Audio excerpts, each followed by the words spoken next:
easily the most confusing movie of the year, and Wonder Woman 1984 came out. That's right. That's right. Welcome to SinCast, presented by Cinemasins.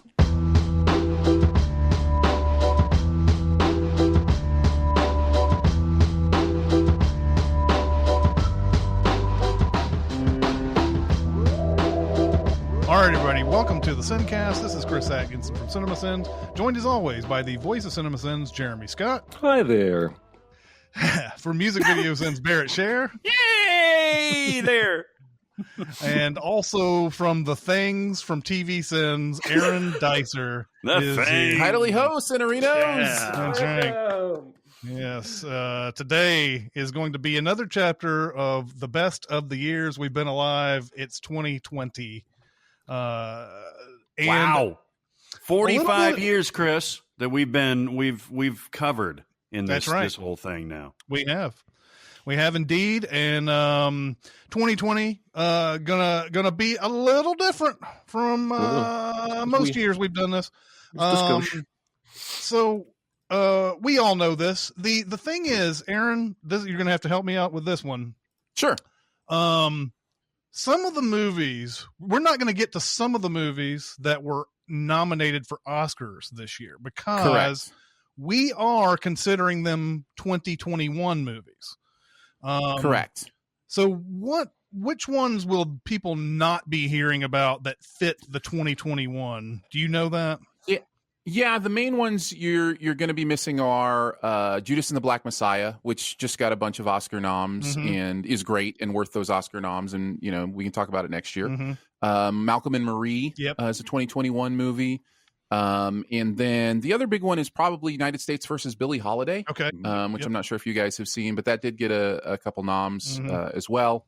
And there may be one or two others that we're missing, but for the most part, most of them actually did get themselves out in the calendar year 2020. So we will be talking about a lot of the Oscar noms from this year. Yeah. And the only reason we're doing that, like typically the Oscars would be all about the calendar year, but they aren't this year because pandemic and because movies were coming in late with their nomination process, sending them out to critics and sending them out to the Academy and everything. So this year's going to be a little different, and this is going to be a crazy a crazy year as far as big releases. Like there's hardly any. Yeah. There's going to be 3 Marvel movies in 2021.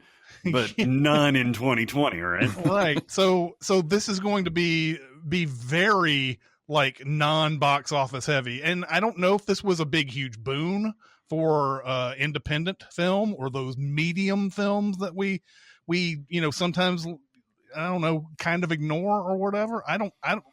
Do we really know how many of these movies got watched a lot over the past year? We don't really have any numbers to point to and say, yeah, this was a huge hit. So let's start it off. This is going to be a little bit all over the place, but I'm going to start off with the one that got the most nominations. Let's go with Mank. David Fincher's movie about Herman Mankiewicz and Gary Oldman playing someone who's way younger than him, but isn't he like 44 in this? Yeah, something like that. Yeah, which makes the friendship between he and Marion Davies like really like wow, they were the same age and now they're like got a 40-year gap. But this came on Netflix and this was really good. I was surprised about the 10 nominations though. Yep.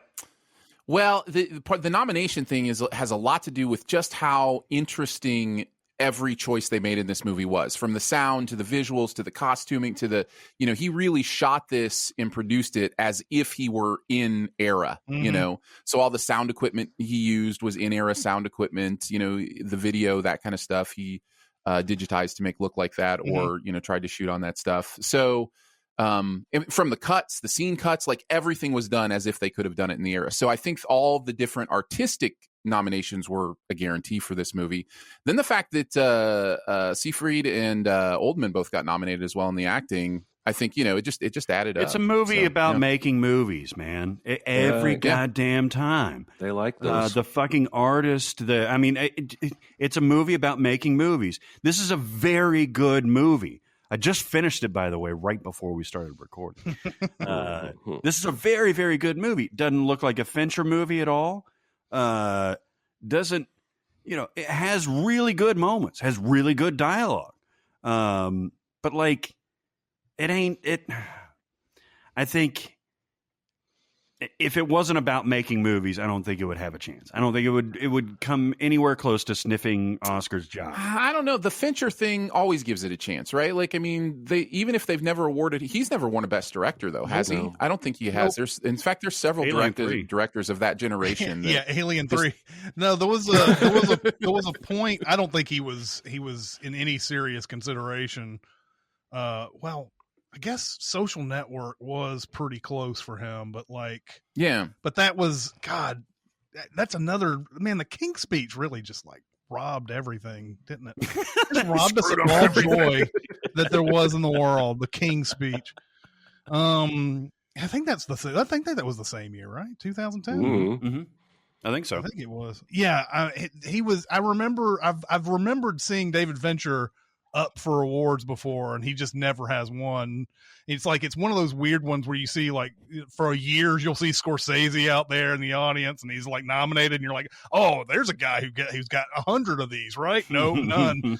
and that year they just somehow just don't give him another award, Curious Case of Benjamin Button was another one that I thought even though nobody really likes that movie, I don't think. That was another one that he was up, I think he was up for, but no, he's never won. Yeah. I really like Amanda Seyfried in this movie. Ever since seeing First Reformed, I've really started to appreciate what she's bringing to the table. She's become a really, really good actor over the years. She was always decently good, but never to the level that we've been seeing now and everything. And so I was really happy to see that she got nominated in this. And Mank's got a lot of it's kind of cool messages in there, especially with the Mank's friend who's making those movies for the studio that are politically motivated. Mm-hmm. And he doesn't think there's anything to it. It's just, this is my gateway into Hollywood. I'll make these movies, and then nobody's going to pay attention to these as anything serious. And of course, people take those things seriously. So I really liked stuff like that in Mank, and it was really well shot, really well done. Yeah, this is the one. His father wrote this, right? Mm-hmm. Yeah, 30 years ago. Yeah, that's what I thought. Yeah. So, all right, on to, let's go on to some of the other ones that have a decent amount of nominations. The Trial of the Chicago 7. Oh, man. Yeah. Are you on the same boat as I am, Jeremy, on this one? I don't know. I didn't like this movie. No, I didn't either. I liked it okay. Yeah. But I wasn't a big, huge fan of it. And now I've started seeing historians really down on it too. Oh, I haven't gotten there yet. So I don't know what this is the problem with Twitter sometimes is there's been this internal conversation about a movie that you're not privy to. And then they start talking about how they hate a movie. And you're like, why do you hate the movie? Is it because of the historical problems with it? Or is it because you just don't like the way the movie is made? I like this. Okay. I'm not a big fan of it. Yeah. I think it was extremely well acted. There was a disconnect for me, I think, in the topic and the era, against the way he chose to shoot the movie. I felt like the visuals were very glossy, almost TV-like at times. And I don't know, maybe I'm just weird. I felt whereas Black Klansman, not that it's the same film, but in terms of era, there was a slight grittiness to the way that was shot, where I felt like Yeah. I was in that time, and it felt more like this was people play acting, and maybe that was the goal. I don't know. I do want to stress, I thought the acting was great. I just it didn't grab me, and when people started raving, I was like, interesting. So there you go. Yeah. What do you think, Aaron? I really like Trial of the Chicago 7, but I am a sucker for big speeches, fun moment, like all the stuff in the character work in this movie is, kind of right up my alley. So I did really enjoy it. I think for me, it's come to be a lesser of the nominees just because it seems so, this is weird to say, but it seems so shallow compared to the other. Like there's just something very on the surface about this movie. And maybe part of that is even Judas and the Black Messiah, which we're not talking about, covering one of the characters in this movie in such intricate depth. Yeah, that I'm just like, that's true. I'm just like, everything here is just kind of brushed on. Now, do I enjoy the experience? Yes, very much so. I really enjoy the experience. But how do you boil down a trial that lasted that long, to a feature-length film without making it a little surface level, without just kind of, brushing at the character strokes in a way. But that's what movies do. So, like, I don't hold it against it too much. That's what movies do, and I had a good time. And I've watched it a few times, and I've enjoyed it every time. And there's something about that. So it's definitely not bad. It's very much one of my favorites of the year. But there is something about it that doesn't feel quite as top notch to me as some of the others of the year. So yeah. There's something about, and I like Aaron Sorkin a lot. But yeah. I there's something about this movie where he's gone overboard on some of the look at how smart I am, and look at like some of the dialogue in this movie is like, fuck you, dude. And but some of it's great. Yeah. Some of it, like that whole allow me to be the second, like I laughed so hard at that part. Like there are just those moments where it's just like, that's brilliant. Or the Michael that's Keaton fun. line. God, yes, damn. the Keaton stuff is great. Yeah, that's when almost my he favorite gets, part of you the movie is just the need to Keaton find stuff. some courage. Just find some. And then he makes that speech about, how I'm doing this in front of them just as a fuck you. And then he looks over and he goes, found some. So good. Yeah. I love this movie. I love it. I love it. Tell us how much you love this movie, Barrett. See, I think that I think they did get into the message that Sorkin wanted to get across. Now, Correct. I think that's right. I agree that you could have gone into the whole Bobby Seale stuff way more. You could have gone into the Abby Hoffman stuff way more. You could have gone into the Eddie Redmayne stuff more. I always want to call him Tom Hagen, but it's Tom Hayden, I think. Tom Hagen is the consigliere to The Godfather. But no, I think the trial itself is what he wanted to focus on. The ridiculousness of the judge, the absurdity of Chicago politics, of which I'm familiar, and then also getting in all these characters. Now, and I think the star of the show, despite how great Sacha Baron Cohen is Mark Rylance, man. Mark Rylance is fucking phenomenal in this movie, and he's the glue for everything. He's hard on Eddie Redmayne's character when he needs to be. He's hard on the judge when he needs to be, and then he backs off, even though it's blatantly unfair at a lot of times, and then he is resolute in his decision to, his non-decision to represent Bobby Seale, because it's not his business. And I think he is the moral compass of this entire movie. He's the moral compass of this entire story. He plays it a little bit too much like the guy in Ready Player One. Oh, Anorak or whatever the fuck it is. But I think he's brilliant, and I think the movie is brilliant. I think the dialogue is brilliant. Yes, Aaron Sorkin can always trim off about 10, 12 minutes from anything he directs, which is at this point 2 movies. But not a big fan of editing. It didn't bother me nearly as much here as it did in Molly's Game. Well, and that's the thing, as I agree with you. I think he had better editing this time, and maybe he has learned between the two, and the next one will be the perfect length. I don't know. One of the things I always try and do as a writer, which sounds like I hate myself, is try to cut something that I really, really like. Yeah. Just because I think you have to do that, or you're being self-indulgent. And anyway, I didn't hate it. Obviously Barrett loved it and is going to vote for it number one with a bullet. I do have a question. I do have a question. Is Sacha Baron Cohen the right nomination for this movie, acting wise? I feel like you mentioned not Eddie Redmayne, Mark Rylance. I think that's a better nomination for me, but for some reason everything just kind of coalesced around Sacha. I think he was the most ostentatious and the most eloquent. I think Abby Hoffman as a character is going to steal the show every time. Yeah, I guess if you get a talented person playing a talented person, especially against any type that you've ever seen Sacha Baron Cohen play, I think it's a lock. And I think he's fantastic. And he has the big moment too on the stand. Yeah, no, I can see that. It's also something that Hollywood likes to do with people who have two movies in one year that have that kind of visibility. It seems like they always get nominated for one or the other. Mm-hmm. I imagine there was some people who wanted to nominate him for Borat himself, but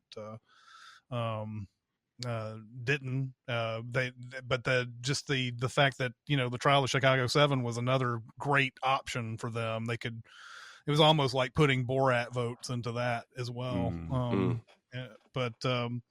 Well, we're going to move on to Aaron, is this the movie that is the front runner for Best Picture, Nomadland? I think so. Although with what has been going on with the Academy, both in how it's been adding members and in the results over the last few years, Best Picture has become much more unpredictable. Agreed. And I love that. Agreed. But Nomadland is, I believe, the leader at the moment in the clubhouse, which means like Tenet will get it, right? Yes. Well, considering that's not nominated, probably not. It's only a matter of time before a non-nominated movie wins. There'll be a mystery nominee, and people will vote for the mystery nominee, not knowing what it was. Wonder Woman 1984 wins. Nomadland is another movie I really liked, but I was a little it's just not my movie. Oh, see now, it's just not my movie. I get that. Well, we're on opposite sides. Mm-hmm. Yeah, but I know you're not ragging on it. No, this one got me. Not in as strong a way as Roma, but in similar ways. In that it had me thinking about my own infinitesimally small place in this world and the victories and tragedies of people all around me that I take for granted, or in this case, don't even know they exist. Not only the nomads, but these nomadic senior van-dwelling Amazon employees. The book this is based on, my wife read it, and this is a fictionalized version of the book. The book takes a much harsher stance on how Amazon treats these people and gets away with it. Sure it does. It almost feels like the movie was approved by Amazon. That's how little it goes into that. When it first shows that logo outside the warehouse, I was like, wow, how'd they get permission to do that? Like they must have gotten permission to do that, right? But it, again, it didn't hit me as powerfully as something like Roma, but it touched me in the same kind of vein. And I think what Chloe Zhao does best, I've only seen this in The Rider, is to set these seemingly mundane lives against this backdrop of this gorgeous setting. And it somehow makes even these tiny, seemingly insignificant interactions more poetic and more beautiful. I at least came out of this movie geeked to see what she does with Eternals for the MCU. No kidding. Because kidding. The visuals alone, we've never seen an MCU movie that does this kind of thing. And if they let her do even a little bit of her thing, it's going to be something special. So I think I liked it more than you, but it's not going to be my vote for favorite of the year. I'll tell you that right now. Interesting. That's a tease. That's what we call a tease, folks. Mm-hmm. It's just one of those. I'm fine with slow moving, barely anything happens kind of movies and everything. I mean, I'm a big Lost in Translation fan, so I got they can appeal to me, but this one, for some reason, I will say the thing that I like the most is the consistency with the character. Frances McDormand very much wants to be alone in this movie. Mm-hmm. David Strathairn is putting on the full court press, and she is not having it.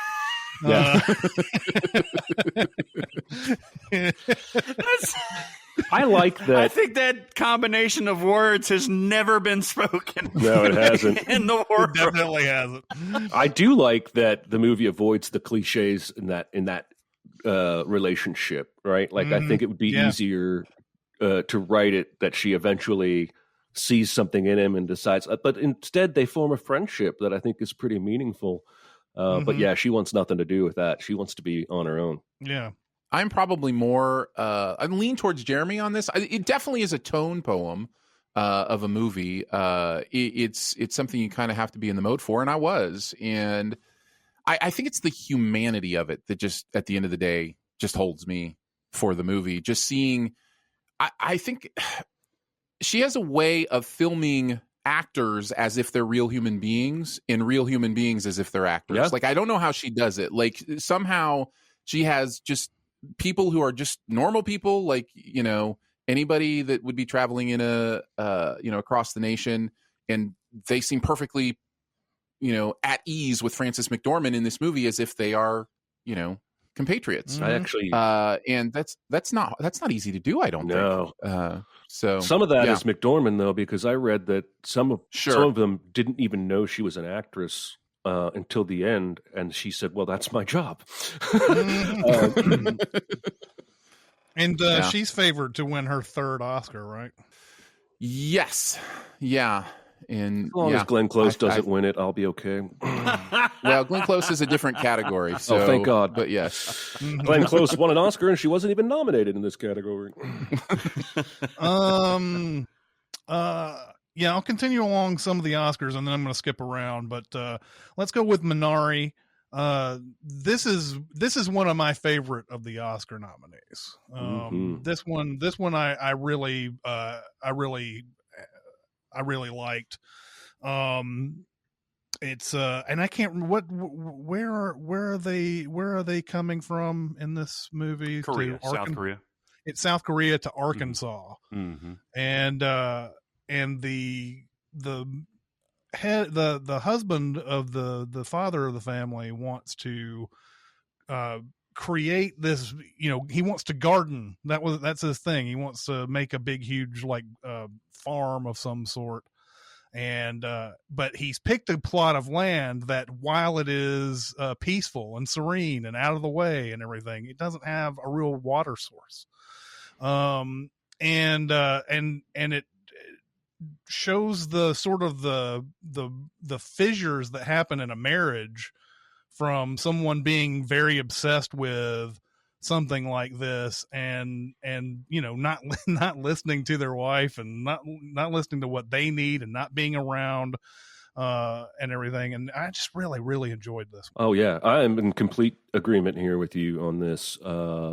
This one I think I liked a little more than Nomadland, but it's hitting similar feels. This is a one version of the American dream, and it's just obstacle after obstacle after obstacle. And then, splashed in is this charming grandmother young son relationship that you don't get in a lot of movies. Hard to think of any where it's been quite like this. And where they end up at the end of the movie, I think is just beautiful. And it really made me feel almost all my feels, and the acting, it's all subtitled for the most part. The acting's really, really good. Stephen Yeun was like, blew me away.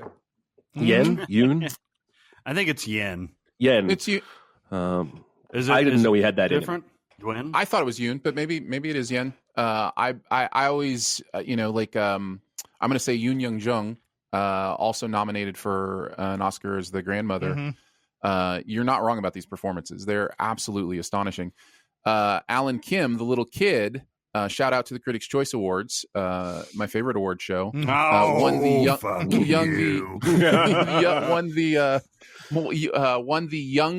young performer award, and I don't know if you've seen the clip, but it is the most adorable thing. Halfway through, he starts crying, and I just want to act in another movie, and I'm just like, how pure is that kid right now? Yeah, he was great. He's awesome. I still need to see good. that clip, but like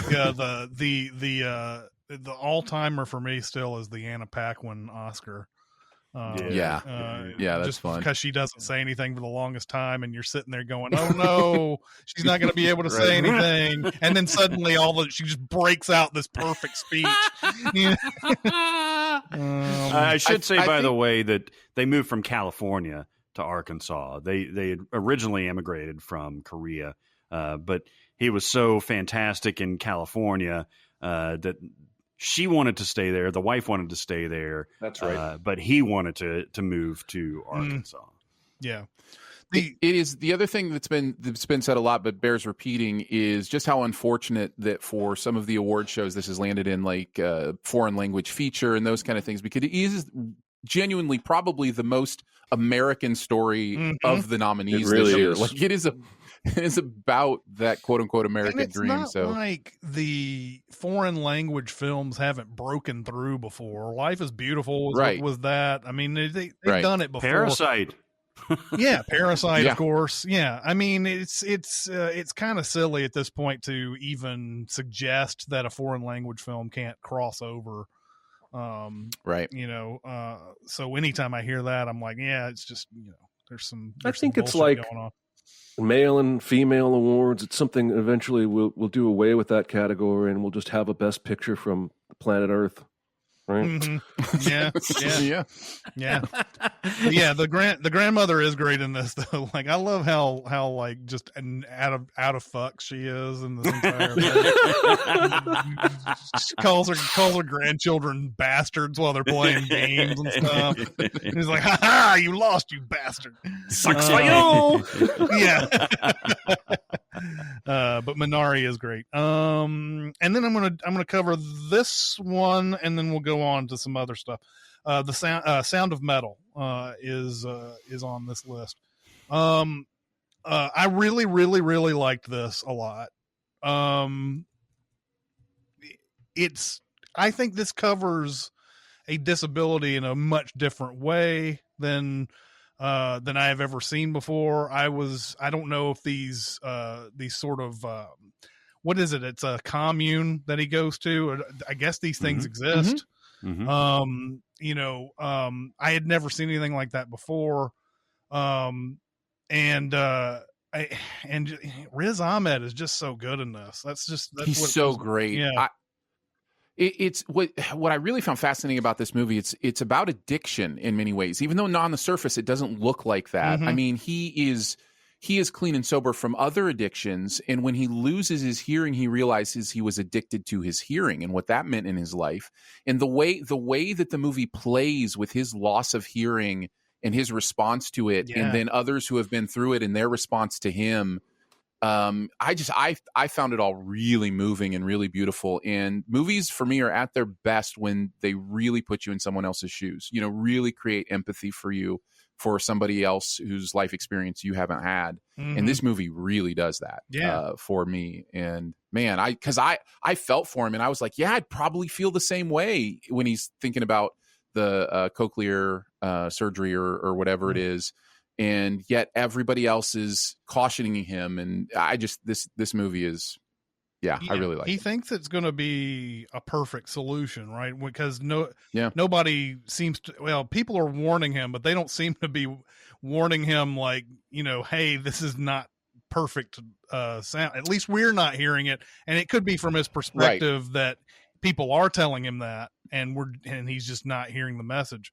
But well, they're more saying you need to find peace with who you are, with this new version of you first, before you make decisions like this. Like they're more kind of on the mental side of things than the surgical side of things. Yeah. The support of Paul Rocky, I think is how you pronounce his name, who hasn't been in very many things, and he's not deaf himself, but he's a child of deaf parents, is amazing, and they've got a devastating scene between them. They've got some of the most enjoyable scenes between the two of them, he and Riz Ahmed's character, but they've also got one of the most devastating scene, and Olivia Cook's playing his bandmate / girlfriend, and the way they resolve the storyline of that relationship is something I don't know if I've ever seen before, or at least recently.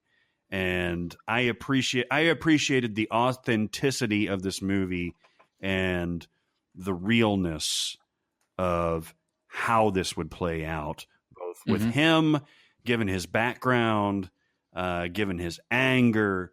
I think it's a beautiful movie. It's a beautiful movie. And they're both nominated. Both him and Paul are both nominated. I would love to weigh in, but I need to make peace with who I am before I can watch this movie, because this guy reminds me of me too much.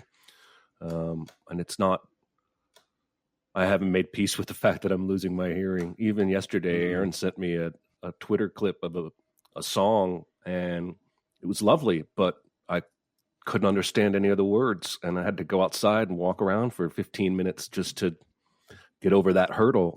I'm getting emotional right now. It's too close for me right now. But I will watch it because I think it could help me, and I think I might have some insights that might help other people who are going through the same thing. So I don't want people to think I'm giving up on it. I just I'm not ready to deal. So there you go. I dig that. And of all the movies this year, one of the best endings of this year by far. Definitely, especially considering how it's been built up by the end of it. I'm going to start. I want to get to a big movie here, and who knows how many people have seen this, but let's go with Wonder Woman 1984. I'm constantly appalled at how studios will make a movie that is as good as a first movie, and they seem to be making all the right moves. Like, let's get the same director that, Patty Jenkins did a great job with that first movie, and let's let's do all these right things, and then they give them a story. Man, I gotta say, guys, this is the most confusing piece of bullshit fucking movie I've seen in a long time. Terrible. It's a terrible movie. It really is. It really is. And with the actors that are in this, they don't deserve this. This is fucking.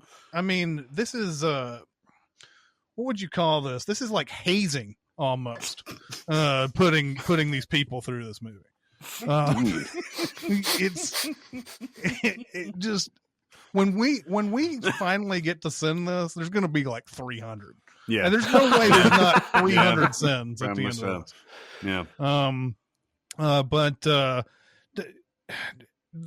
I think one of my main things about this is just, I always wondered why they decided that there was going to be a 1984. I know that they want to have some sort of, I don't know, story cohesion where, like, we don't want to see what Wonder Woman has done after Justice League yet because we've got, I don't know, maybe other movies in the pipeline or something, but there's really no reason why this needed to be in 1984. There's no reason. Just the fact that somehow Batman doesn't know that there's something big happened in 1984 during his, Justice League. Justice League investigation where we're seeing all the clips of everybody and everything, and I was just like, come on, guys. And then Chris Pine, I mean, there's a guy who deserves a lot more than this, but the fact that he's like, Wonder Woman can wish for Chris Pine to come back, but he's got to take the body of some other dude, some other poor asshole to do it.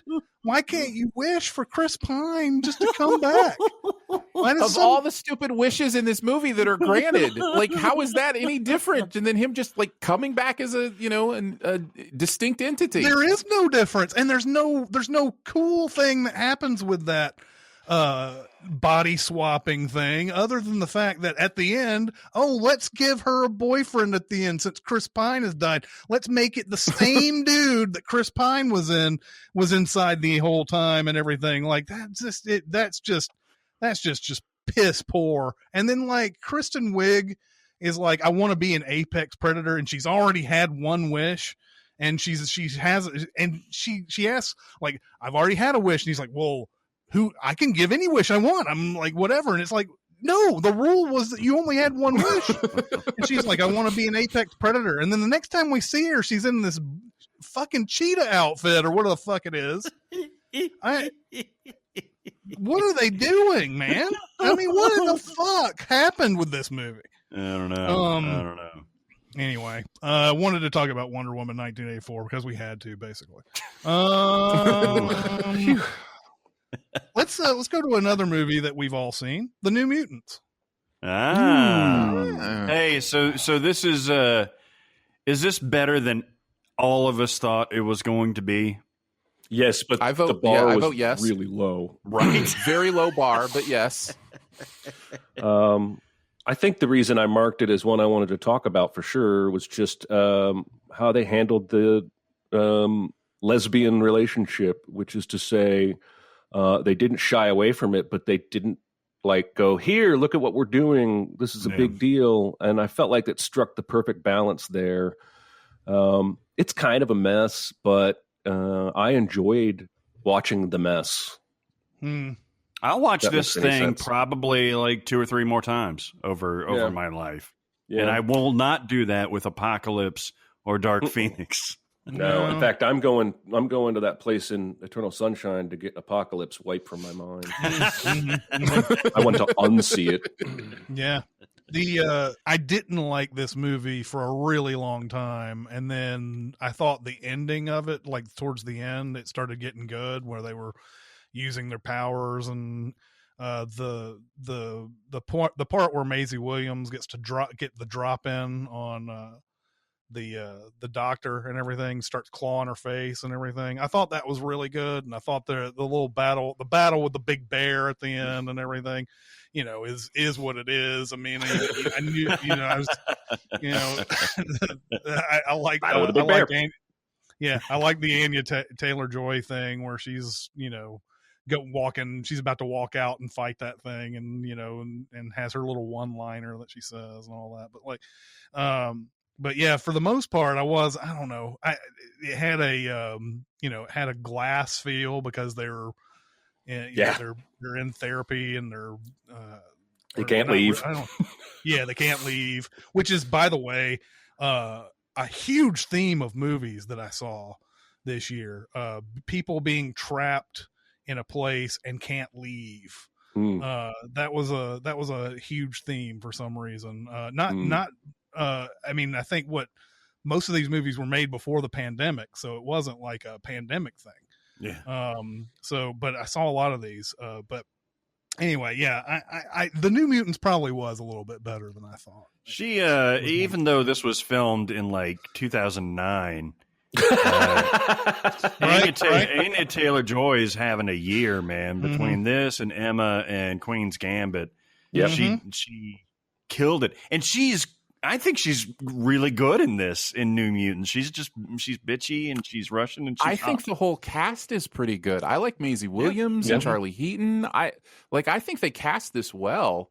I like the cast, and I like that it's all in one location. I think that the superhero thing where it's heroes we don't know who are in this one environment. Like, that's ripe for fun stuff. And you can tell they really wanted this to be a horror movie. And then they were like, well, not quite a horror movie, but let's still keep some of that stuff. And that's where it gets kind of messy. But some of that stuff worked. If they some of that stuff really worked. I can't help but thinking if they had let them go full bore into that, it would have worked. I think so too. So anyway, release the Boone cut. Yes, release. Oh God, this is what's always going to happen now, right? Because they're demanding the Ayer cut for Suicide Squad. Oh Jesus! Yeah, this is that's been going on time immemorial, though, right? Like the whole like Rolling Stone had a bad review of Led Zeppelin albums back in the day.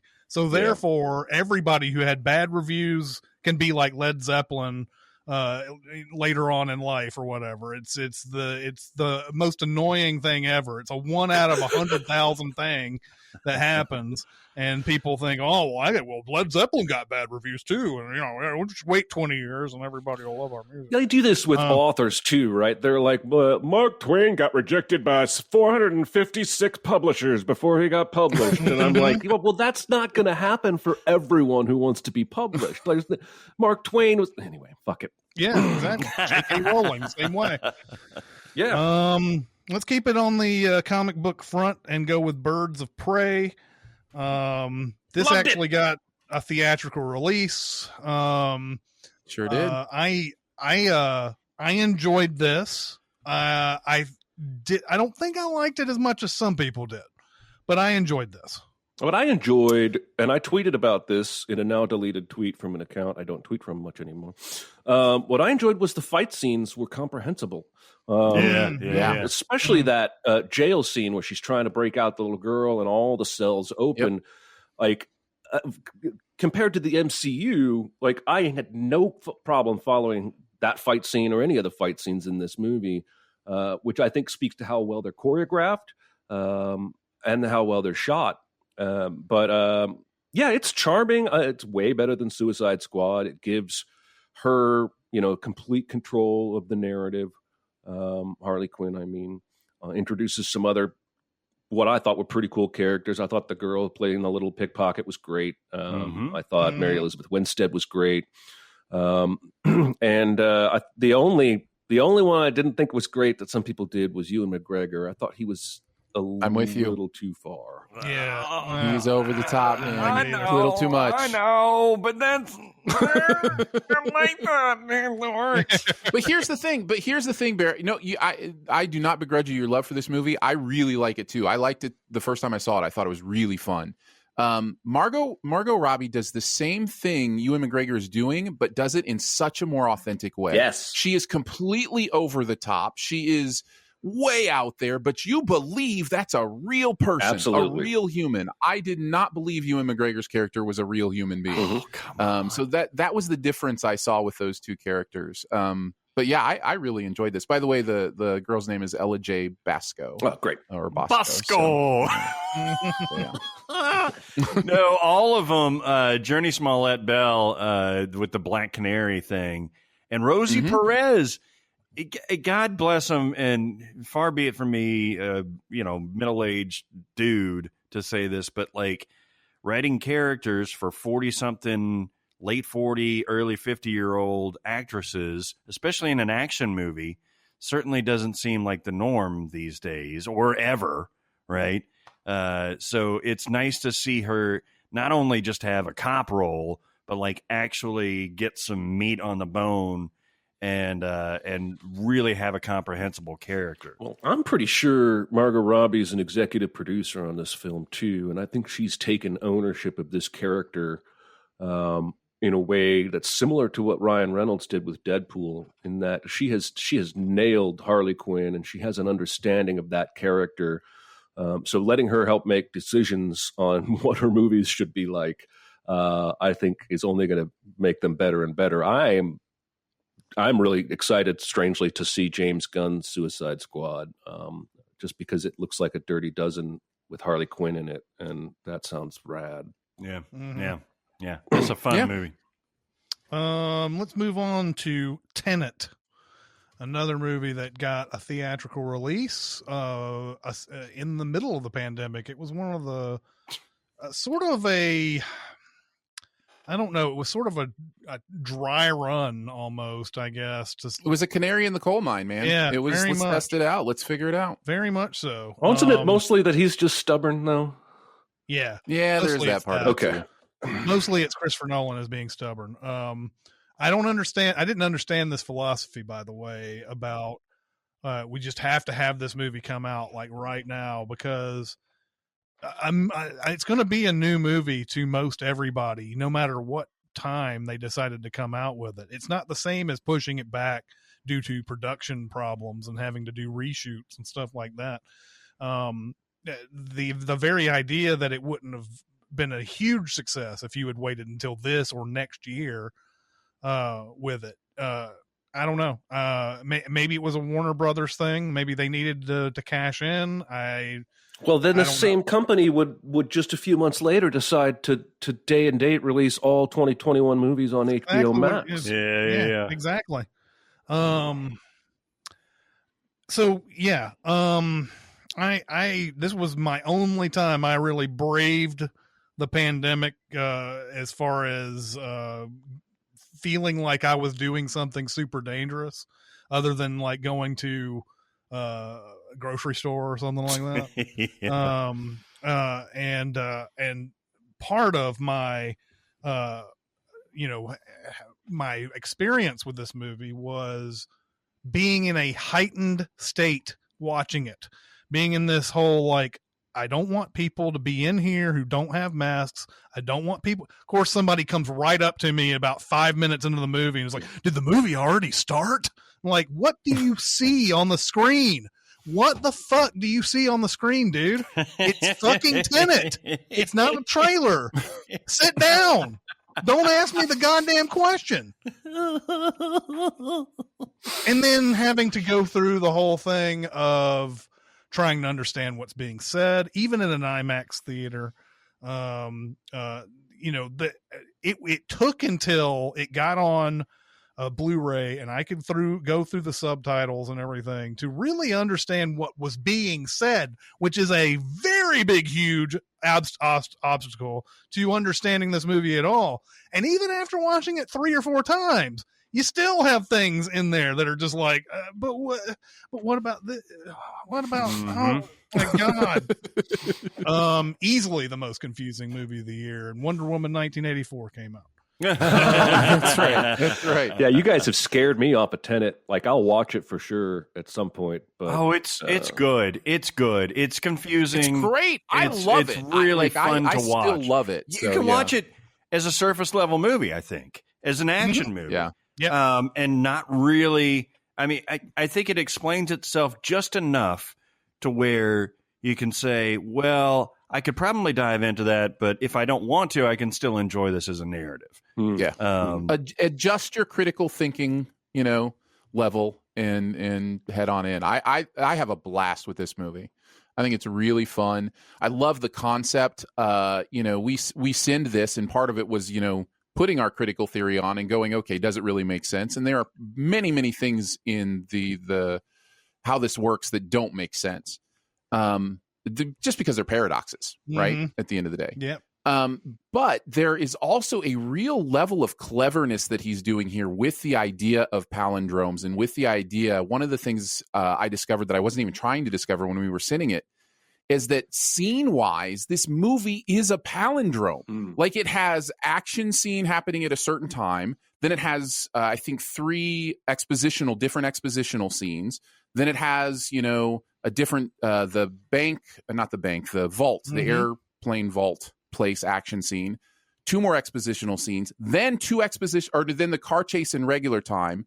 Then right into the car chase in reverse time. Then 2 expositional scenes. Then the airplane vaulting. Like, Jeremy Aaron's going to explain this entire movie to you, by the way. He's going to go through the entirety.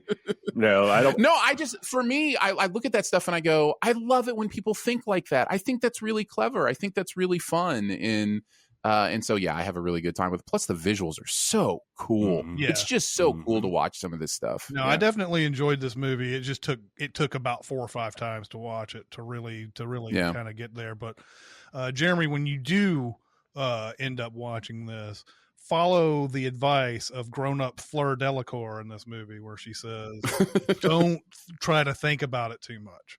And so when you see all these things, just go, "Oh, that's cool. I didn't know," blah blah blah, and you just don't even worry about if it's possible or not. But yeah, it is very good. I feel like almost this movie is so complex it should be a 10 episode series or something. Could be, yeah, because it would give them a chance to really dive into that world a little bit better. But what I don't know if that's right or not. I just feel like that. What are you gonna do? I just feel like there's more you can explore.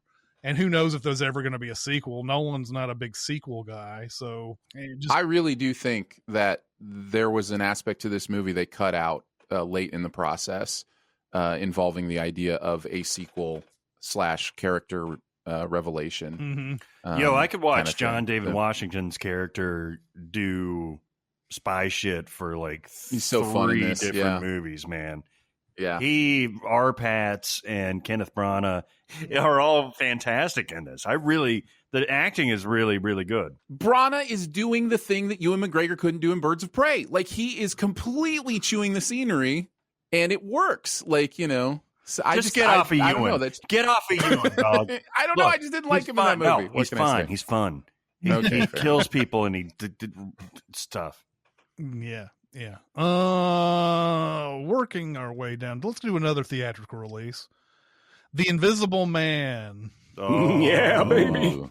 Here's a movie that I had no hopes going into when I came in to watch it, because first off, there is a such thing, and this is something that Aaron doesn't have to deal with, but it's a trailer saturation that was going on with this movie. Everything like leading up to this had an Invisible Man trailer on it, and every time I watched it I was like, this doesn't look good at all. But when you watch it, you realize, oh, this has a much deeper message, doesn't it? It has a lot going for it. And then Elizabeth Moss is incredible in this movie. Oh my God. It's another one of these like movies that comes out too early in the year, because if it had come out around October or something and had a streaming or release or whatever, I think Elizabeth Moss would have gotten nominated for this. You think?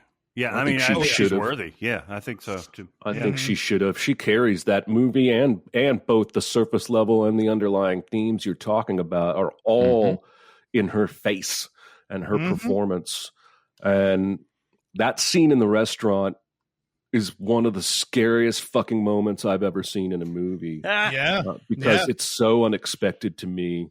And it's so like horrifying, because there's literal violence happening that would be horrifying, but then the realization of, oh fuck, I'm gonna get in trouble for this. This is gonna be blamed on me. All just like shock, and then I appreciated the technological aspect that dabbles in some actual technology that's being developed in terms of using cameras to make something look invisible. It's obviously not there in the real world to where it is in this movie. But man, everything about this works. Everything. All the performances are great. The way it sort of echoes what women have to deal with from the patriarchy on a general day, even not in a horror movie. It's one of my very favorite movies of the year. And I can't say enough good things about it. I've seen it 3 times now. We'll talk about this at length, I'm sure, in Promising Young Woman. But what I didn't expect, but I appreciated, was the tiny, and I guess that's the definition, microaggression from the job interviewer saying, did you go to Paris because that's where all beautiful women have to go? And that's it. He doesn't do anything else necessarily that you would say is creepy or pervy or something like that. And it's you could say glossed over, but that stood out like a giant stab in the eyeball to me, not having gone through that, obviously.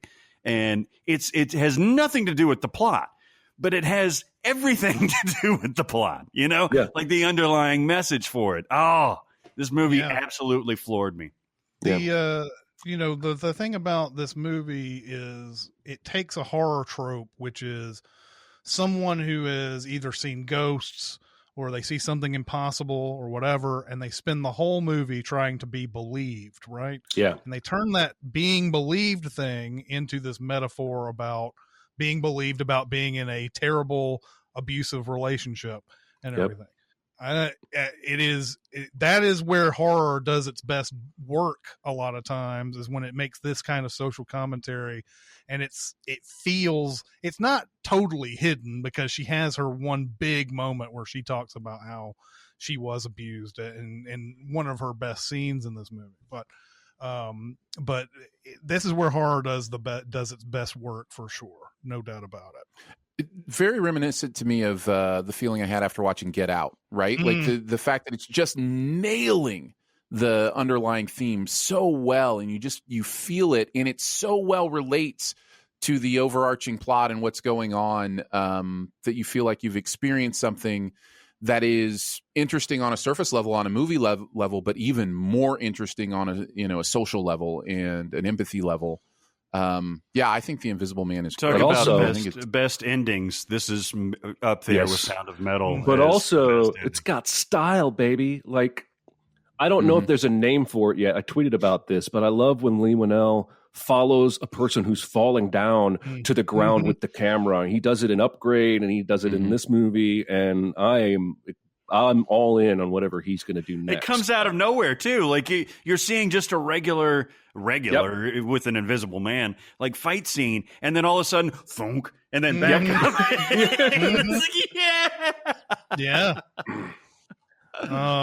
Since it was mentioned and it's apt to talk about, let's go Promising Young Woman on the next one. I ain't never seen a movie like this. I haven't either.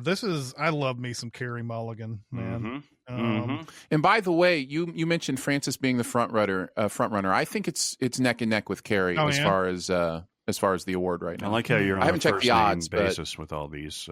That's right. Me and Carey we were rapping about a few things. Yeah. After she got the nomination, she called and she was like, "Did you hear?" I was like, "Totally, girl." By the way, another Margot Robbie production, or she's part of the production. Sure. So yeah, she is a woman who is pretending to be like sloppy drunk at bars and have men, nice guys, come and pick her up and promise a ride home and nothing else. But of course, she's always running into guys like Adam Brody. This seems like be Adam Brody's role, right? He does this a lot. He did it in Jennifer's Body, didn't he? Same thing. Oh, yeah. He does this a lot. Adam Brody, and then there's a host of other, like there's McLovin is in this, Chris from his class, and Chris Lowell. Yeah. But she pretends to be sloppy drunk and gets these rides home from men who say they're just being the nice guy, the knight in the shining armor. Of course, they're always looking to take advantage of the situation. And then she's like, whoop, surprise, I'm not drunk, and I'm going to turn the tables on you and everything. And not only turn the tables, like, it's like it's about to go too far or anything like that, but turn the tables on these guys are not violent. They're not like ready to just like, I don't know, do a violent thing. She turns the tables at a point where they are more likely to try to backtrack and say, this is not what I was trying to do. This is, that's what's interesting to me. It doesn't ever get to that point where they're like pulling out guns or knives or like, or anything like that. Do they? I mean, until the end. I mean, where this movie ends up going, definitely said the movie is, I think, in that point making is saying, yes, it's very much about the nice guy thing. And it's very much about the idea of if you're not part of the solution, you're part of the problem, kind of idea. But it does go so far at the end to say, and this is what happens when you let it go too far, kind of idea. So, yeah. But she, she runs into an old classmate and everything. And I thought this was a part of the movie that was a little bit too predictable, maybe a little bit, when she runs into the old classmate and she starts talking about how, she had a friend who went through all of this before and everything, and nobody believed her and all that. That was the one part of the movie I was like, okay, we know where this is going, right? Like the guy that she met, part of this old he's gonna have something part of his past that where he was in on this, right? Where he was in this room or whatever when all this happened. They do. You're right. But they subvert that so much, because she is a total. Are you talking about Bo Burnham? Yeah. Are we talking about Bo Burnham. Burnham's character now? Yeah. Who's great in this. But they subverted them together. They are so good together because she's a closed book, man. Ain't nothing getting in there, personally, physically, emotionally, and he's got to prove himself to her. And the way this resolves, it's interesting to me that's the marketing strategy for this, is to show her at the end of the movie with that wig on and in the nurse outfit and everything.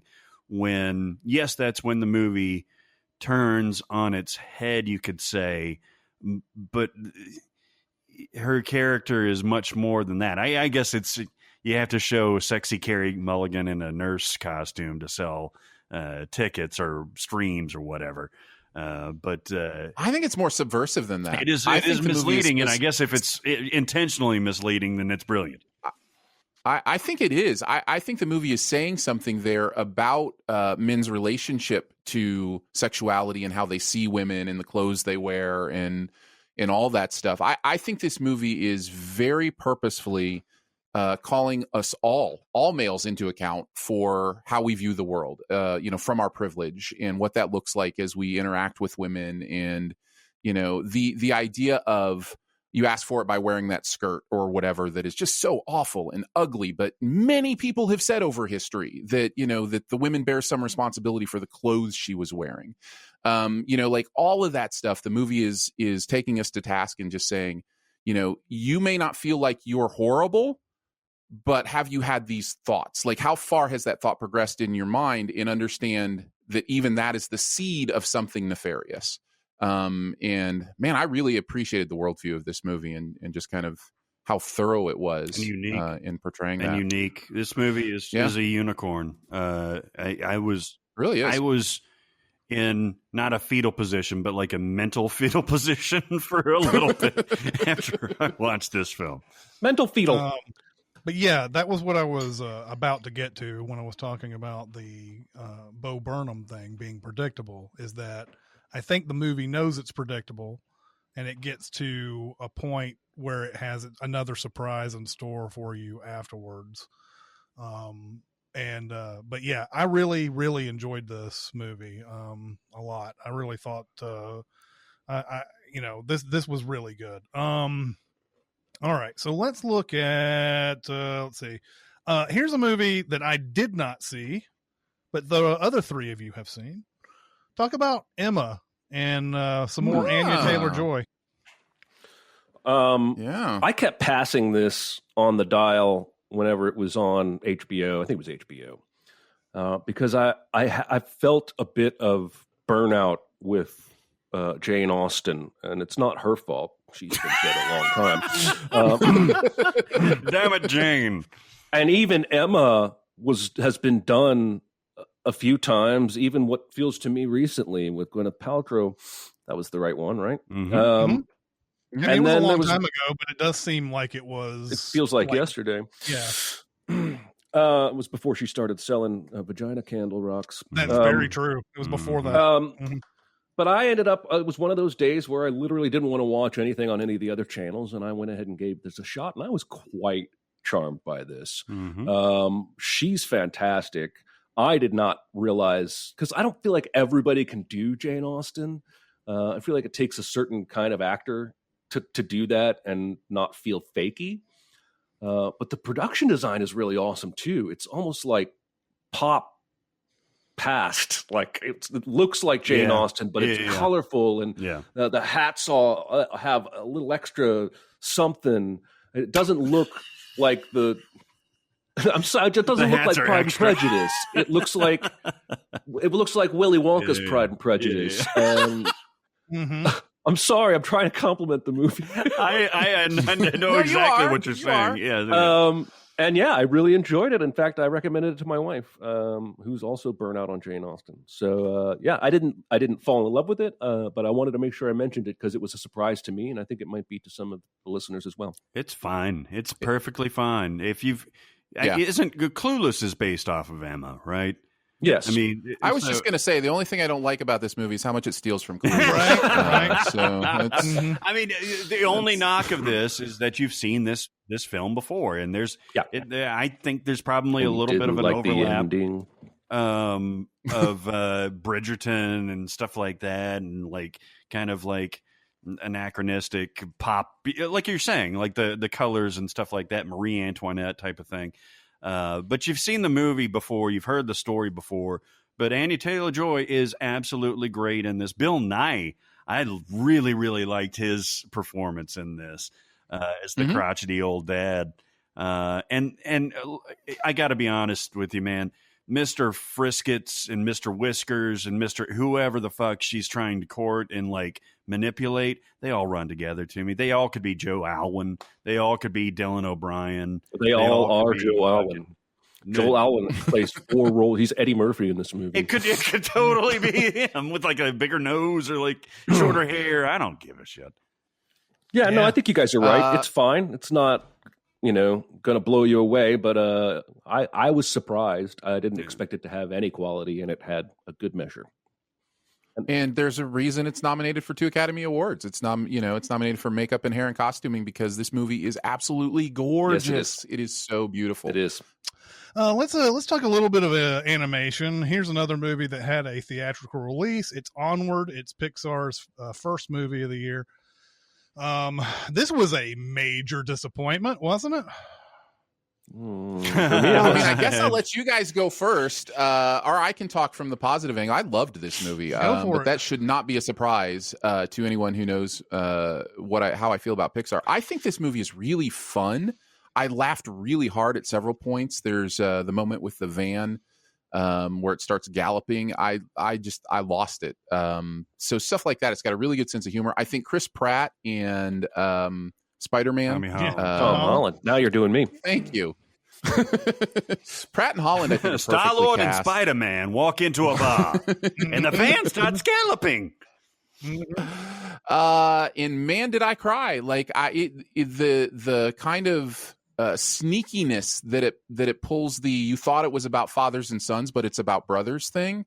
Really got me. I don't mean for this to be the classic, fathers of daughters kind of moment, but as somebody who has a brother, like I don't know, that stuff really nailed me. So yeah, I was not disappointed at Onward, but I know a lot of people were. So I obviously don't. I think it's don't mind hearing fun. That. I think it's harmless. It's just I have come to expect more from a Pixar movie than fun and harmless, and that's maybe partially my fault. And we're going to talk, I assume, about Pixar's other release this year at some point, which I felt like it had a lot more heart and a lot more depth and a lot more to say.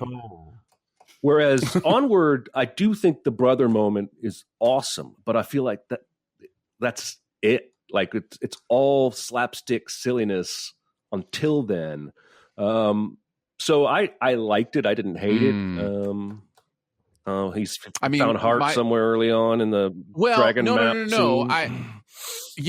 Not necessarily that one, but there is when they're riding the Cheeto. There is this moment where they're talking about the death of but they're riding a Cheeto, father. Aaron.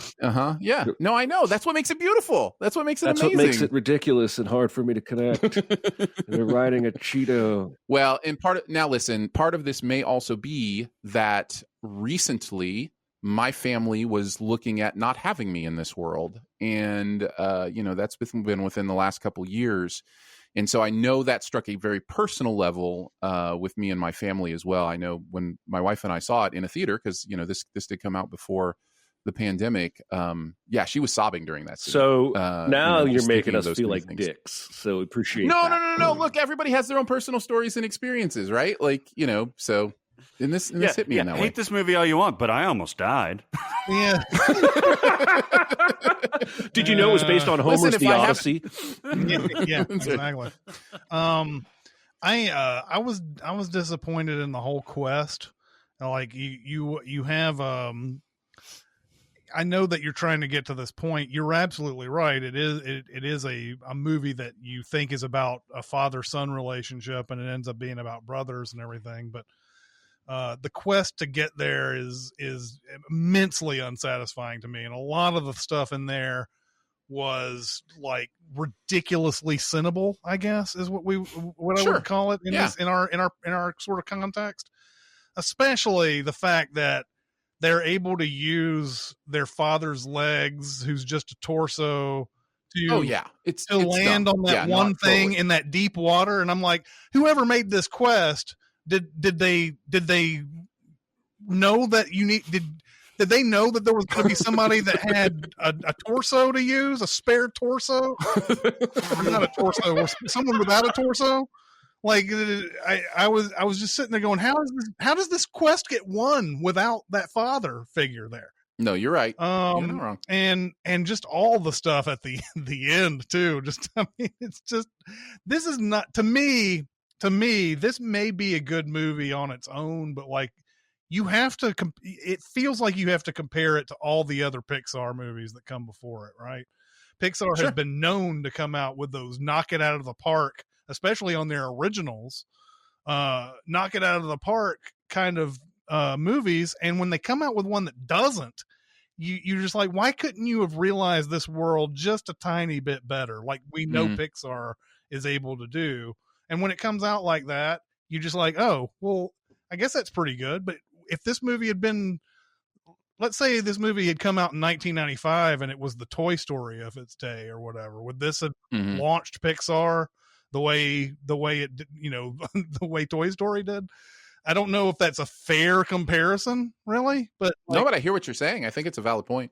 But that's what I was sort of feeling. You really shouldn't. Sure. I mean, as a rule, compare movies to others and say, well, because it's not as good as this one, it's not very good or whatever. But I think from the brand, I expect more. So like that's where it fell down for me. So anyway, and then yes, Soul came out later on Disney Plus, and I really enjoyed Soul. Soul was really, really good. I guess I really like the ending, but it's another one of those that has it both ways kind of endings. But I did like the ending regardless of that. But let's talk about Soul. You talk about a Cinnable movie that I do love. I mean, the circumstances by which and the rules by which they play are don't get into those like you do Tenet.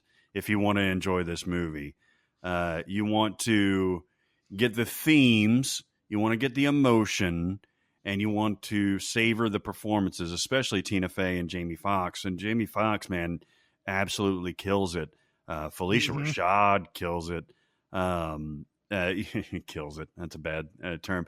But like, for a kid's movie about death, it's like Coco. Like, I don't know how they pulled this off. Like this miracle of making this, adorable and poignant and animation that is unlike anything else. The Polygon counselors or whatever whatever they are that usher in the afterlife and the pre-life are, amorphous shapes, but they have character.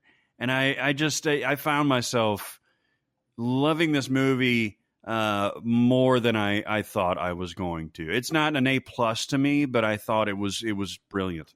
Plus, I think it's important to teach kids that when you die, there might be an escape hatch to get back to Earth. Right? Yeah, sure. Yeah. Maybe you come back if, say, you run away and you jump off an escalator. Shit, who knows what will happen? You go through the Bifrost. That's one of those. Go ahead. Just a brief thing. It's one of those things in movies that always kill me. There's like billions and trillions of people who've died, and that now this one guy is the one who figures out how to get back.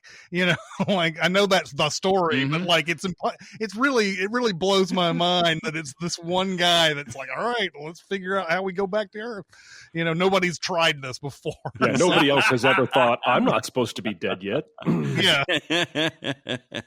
Fucking. Anyway, you were saying. I was just going to say I appreciated the music. I grew up taking piano lessons and playing instruments, and I've always had a love of music. And so I think one of the things that appealed to me about this movie, and maybe one of the things that endeared it to me, is how infused with music it is. Because it's basically about death and then music in that order. That's your boy Trent Reznor and Atticus Ross too, man. They're my boys? Yeah, sure. I don't know. All right, I'll take them. I like the fact that they drew him with the fingers of someone who would have a great command of the piano, right? Mm-hmm. Yeah. He's got these, like, they've drawn them very painstakingly in a way that you're like, yeah, that guy can probably really, he can mess up a lot of stuff, but like he mess up a piano pretty good, and that was one thing that stuck out to me for some reason. And the animation, of course, for Pixar has become some ridiculous next level. Even Onward has beautiful scenery in it. But they're doing stuff with lights and shading and all this other stuff that's just it's incredible. There are plenty of places you can hear me talk about Soul, other podcasts, that kind of thing. I think what I'll focus on here is just to say, are we ready for Pixar to do a movie where they aren't catering to the entire family? Are we ready for Pixar to go next level and just be like, this one's just for adults? Yes. We're not going to throw in the wacky side characters. We're not going to throw in the... We're ready. Is Pixar ever going to do that, though? That's what I mean. Yes. The we in this case is, Pixar themselves, the world, the, culture. I hope so, because I think that's the only way to kind of go next level on this for them as a company is to go, you know what, we don't just have to do the broad spectrum appeal that we have been able to do. Now, the fact that they can do that so well, obviously they should continue to do that as much as they can. And this movie is I think another example that they can still hit it out of the park. I think this is Inside Out, Coco. There are several recent original films that I think they really nailed. So you're saying you want them to go into porn? No. Yeah, I'm just thinking, where is the adult industry? I would love to see computer generated right now. The first few minutes of Up shows that they can handle an adult story and relationship without having to do cutesy magic things. And I would love to see them put out a drama. I don't think they're ever going to do it, partly because they're owned by Disney. I don't know. And partly because their reputation is such that they would have to literally market the shit out of the fact that this is not for your kids. Maybe and if they make something that is for adults, but you can bring your kids to it, that would be a minor miracle. Because kids need a lot more stimulation. Yeah, no, I just think there's a version of this movie that could have been that for them. The version of this movie that could have been closer to that. Obviously, there's stuff ingrained in here that is, for the younger set. But I don't know. It's one of those things that I think about sometimes. And, obviously as much as I'm, fanboy out about their stuff, I have a lot of respect for their talent. Pete Docter, I'm so glad he's running the place now. He just has this real ability to think abstractly about their themes and what they're doing, and to do Inside Out and Soul, and even the Monsters Inc. Movies are have a lot of this too. I'm glad he's kind of pressing the buttons there right now. Well, I think one thing that also could get lost in this is when we say adult, we don't necessarily mean R-rated or anything like that. Oh no, yeah, no, not necessarily. I was thinking of A Straight Story with Richard Farnsworth. That's a kind of, you have a movie like that where, again, I think the the sort of heart of your question is can they do a movie without the wacky characters that come in and Right. blah blah blah blah blah. Like I feel like the movies that you mentioned, Soul, Inside Out, and Coco, all have this. They're in this other world, right? Where like, and then and they always run into these, hey, I've been down in this one room for 5,000 years, and wacky Right. and crazy. My name's Bing Bong. Yeah. So we're your dogs, but now we're dragons. I think they whatever the could. case They may be. would have to market it a certain way, right? They would have to. But you're talking about Disney here. They have, that's all they do with market.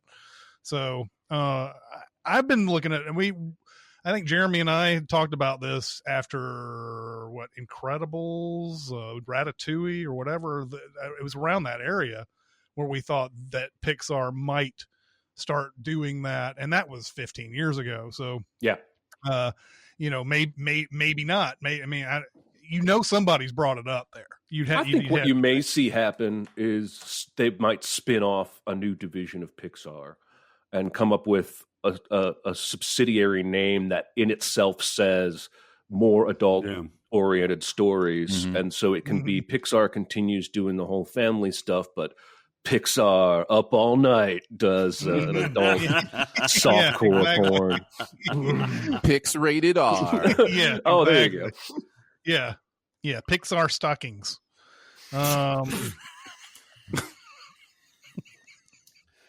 Pixar, it didn't happen. Yeah, exactly. Oh, nice. Here's another animated movie that only Aaron and I have seen. It is Wolfwalkers. Oh, yes. What did you think about this movie, Aaron? I loved it. I think it's gorgeous. I love the animation style. I think there's some, beautiful things being said here about the father-daughter relationship, also about the idea of how we interact with nature and, what that means. I don't think it's, I don't think there's necessarily anything groundbreaking here. It just does what it does so beautifully, and it's so fun to watch. Exactly. It's kind of got a Kubo and the two strings. Yeah, two strings. Kind of feel to it, and everything. Where it's real life, but there's this mystical, there's this mystical side to it. If you're willing to go out and explore. The very, very basic story is that there are these I guess you have to call them werewolves, right? They're werewolves that live in the forest. I mean, they're wolves to everybody, I guess. To the humans, I don't think they know that there's humans transforming into wolves, right? But they're about to smash down the forest and expand the kingdom. And one of the soldiers' daughters goes out into the woods and encounters someone around her same age who is a wolf, and she starts to the main character, or one of the main human character, starts realizing she has some of this in her as well, and so they start this friendship and everything, and the one wolf girl, she said that her mom has gone out to, I don't know, find help or find her. I can't remember what it was that she went out to go find, but the human girl finds out that her mom's been not kidnapped, but caught and is in a cage in the castle.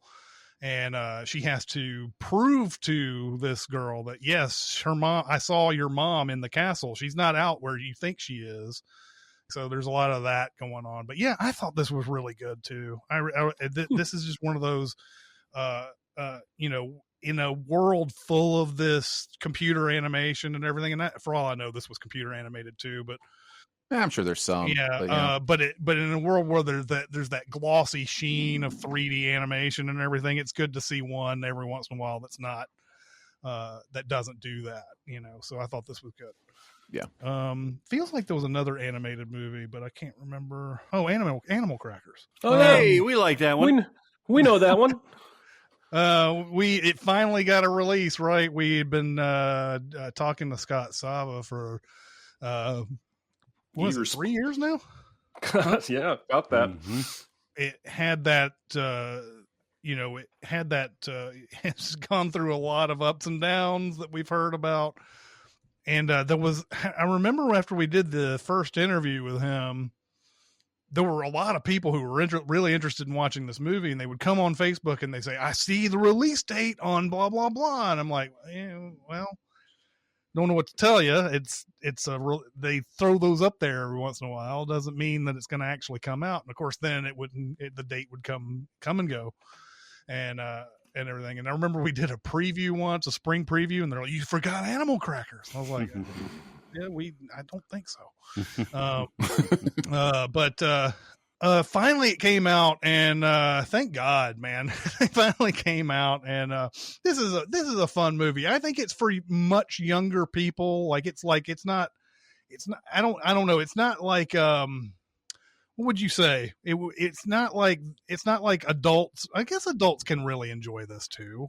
Sure. But it feels like for your kid, your average kid, is your older, like 12-year-old kids or whatever may not respond to this. It's a little bit younger than that, maybe. Yeah, but magical animal crackers, man. It turned you into animals. Wholly unique animation, excellent voice cast. If you do want to hear more in-depth stuff with us and the director Scott, you can look at episode 130 or episode 239, where we talked to Scott after it came out, just to let you know. Oh, wow. All right, everybody, it is time to talk about BetterHelp. Yeah, it is. It's BetterHelp. It's BetterHelp. I'll tell you what, and I want to hear from Aaron about this too. Yeah. But I just want to say real briefly, we talk about the service and the platform and stuff like that, but I also want to mention how really, really good these counselors are. These are not, just folks they've plucked off the street and said, hey, you want to get into a computer is what I was going to say, like Zoolander, like the files are in the computer. But you want to get in front of a computer and talk to people? No, these people are very trained. They're very astute. And I had an experience like that fairly recently where something was drawn out of me that I wasn't even expecting. So BetterHelp as a service is fantastic, but the licensed professional counselors that they hire are top notch, and just wanted to mention that. Yeah, I was really appreciative of something Jeremy said a lot, which is you don't have to feel like you need therapy to benefit from therapy. And when I started using BetterHelp and found a great counselor, somebody to talk with, I wasn't in a place where I was at the end of my rope or in desperate need of something, but I still find it very, very beneficial. And we talk about whatever's happening in my life. There's something about, I think this is one of the really beautiful things about therapy for me. There's really something beautiful about just saying things out loud instead of just thinking them. Yeah, and that is, in a lot of people don't realize, you think you're processing things in your head, but when you say them out loud, it's to another human being. It's a whole different level of understanding what you think, how you feel, what you believe. So that's been very evident to me, is this idea of just actually putting words in the air actually helps to clarify a lot of how I feel and what I'm going through. So no matter where you're at on that level, you might be at the end of your rope. You might not, whatever the case may be. I think you will benefit from having just somebody to talk to where there's just that freedom to put words out in the air and then deal with what those words actually mean to you as you say them. So yeah, man, that's good stuff. Like, we've all heard the phrase, like, you need a sounding board, right? Like, I have a friend that pre-pandemic, we would do lunch, once a week or so, and we know each other really well, and we're able to even stop each other and go, are you doing this because of this or this? And it's helpful. It's beneficial to get that stuff out, like Aaron is saying. Therapy is like that times 10 or more, right. Because these people are trained. They've gone to school for this. It's not just somebody who's like, I think I'd be good helping people. These people know what they're doing.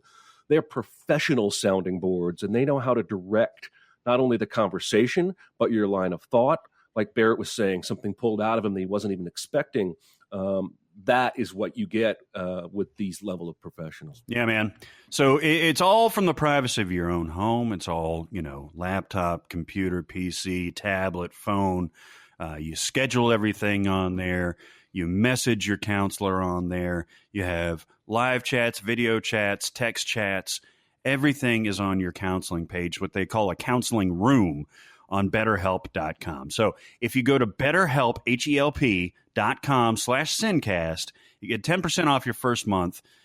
Use that month. Really, really use that month. All you do is you sign up, you log in, you answer a few questions about what's going on in your life. You get matched to a counselor. They contact you within 24 hours. Bob's your uncle, Fanny's your aunt, and you're on your way and to counseling land, and use that first month wisely because it's good stuff, man. Go to betterhelp.com/SinCast.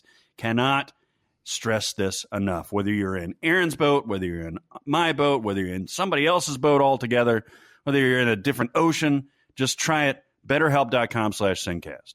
All right. Let's get back into the Oscars. Ma Rainey's Black Bottom, which is sort of the shoe-in Chadwick Boseman Best Actor win. And he is great in this, although I still feel like he's a supporting actor more than he's a lead actor in this, but who knows how it's so interesting that, the category, I mean, people say category fraud, which is a little extreme for my taste, but the idea of like Judas and the Black Messiah has both of its main actors nominated for Oscars in supporting actor. Right. What? Yeah. Yeah. How does that work? Yeah. It's always weird. That's clearly incorrect. Yes. But this movie plays out like a stage play. I don't know. Was it a stage play before it got to screen? Indeed. It was. Okay. Yes. Yeah, yes. so, It was, I forget his name. Same guy that did Fences. But it's about these musicians who are I guess they're the backup band to Ma Rainey, played by Viola Davis, who's incredible as always. Mm-hmm. I mean, just commands the screen like no other. And she's late to the party, so there is time for these musicians. I guess most of them are much older, and Chadwick Boseman is a much younger musician, and he has different ideas about what to do. He wants to play this Ma Rainey's Black Bottom song a way different from what everybody wants, including Ma Rainey herself. And everybody's like, you're never gonna get her to do this. There's no way. But she's like, it's like these producers thought this was a better idea. This was a better way to do it, and everything. And this Chadwick Boseman's character is got this huge belief in these producers. It's so fucking heartbreaking. It's tragic all the way through. It's tragic. This. Oh my God! It's so every time he brings them up, you're like, dude, no, God, you're going into you're running into traffic right now. Yeah. It's, oh my God. But he keeps saying that, the producer's this, the producer's that. I'm going to be a big musician. I gave them my songs, and we're going to do something with them and everything. And, but his sort of manner, it rubs the older guys the wrong way. And it gets into this whole, like, there's a lot of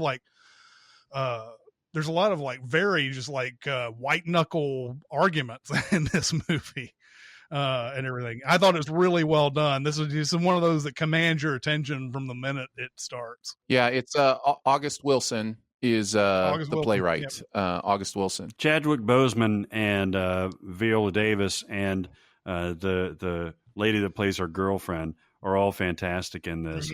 I do want to shout out Coleman Domingo, who played in Euphoria as Rue's mentor or sponsor, especially in that special episode that they did. He is, I said that before, he's the glue of this movie, I think. He's the glue of the band. He's the glue of, he wants to play both sides. Like he wants to keep the musicians happy, but he also wants to keep Ma happy and the producers happy. I love this movie. I absolutely adore this movie. I hate the ending. I hate this ending. I understand this ending. It's interesting, but I hate right? it. Yeah.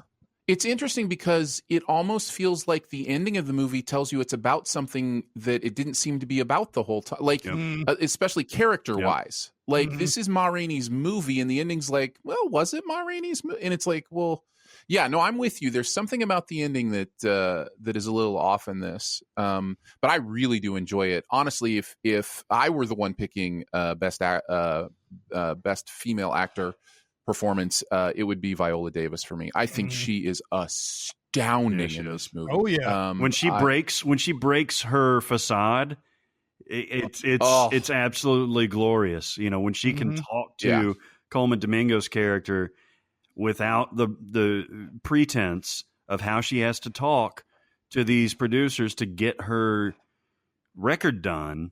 It's beautiful. There's some beautiful moments. It really is. I think she's great in it. That alone makes it worth a watch for me. And in addition to that, there's some really, I mean, the Boseman performance is also alone, worth the watch for this one. It's just there's just a lot of great stuff here. Barrett, when you say you don't like the ending, is it the major action that happens at the end of this movie? Yes, at the very, very end. Yeah, but not the sort of the coda where basically the producers are stealing his music essentially. Oh, I thought you were talking about the coda. No. I'm talking about the major event that comes out of nowhere and is essentially glossed over.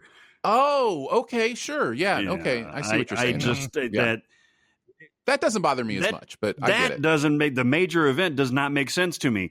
The producers doing what they do totally makes sense to me. So, So yeah, it's there's just an aspect of that took me completely out of the movie, but everything leading up to that is absolutely genius. Aaron, you're going to be a one-man band where nobody gets hurt. All right, let's do it. Let's talk about The Father, a movie that I've been hearing about for about a month now. And here it is great, but I have not. None of the other of us have gotten a chance to see it. So, yeah, 6 nominations, Best Picture included. It is worth it to watch for the Hopkins performance. He is astounding in it.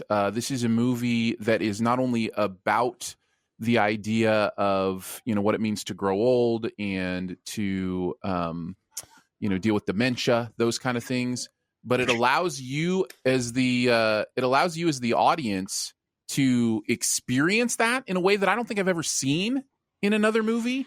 So yeah, I think it's well worth a watch. It's very creative in the way that it approaches the topic and all that. So despite Barrett's eye rolling, I was doing that up until you mentioned dementia, and then I was like, oh, that's not.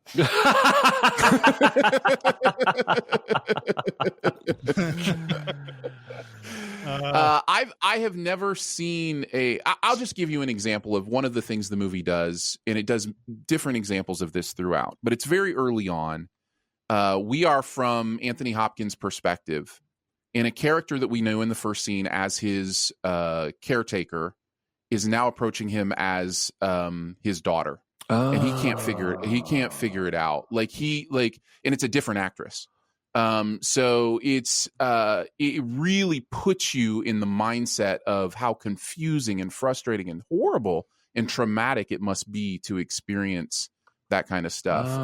And he's fabulous. And he is fabulous. That's interesting. So yeah.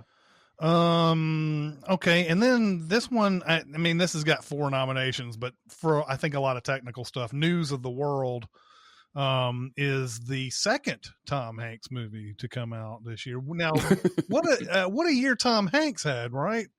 Diagnosed with COVID early on, one of the first major stars to get it, and then he's got 2 movies that come out. One's Greyhound, and then this one. Well, 3 if you include Borat. Oh, that's true. That's true. That's true.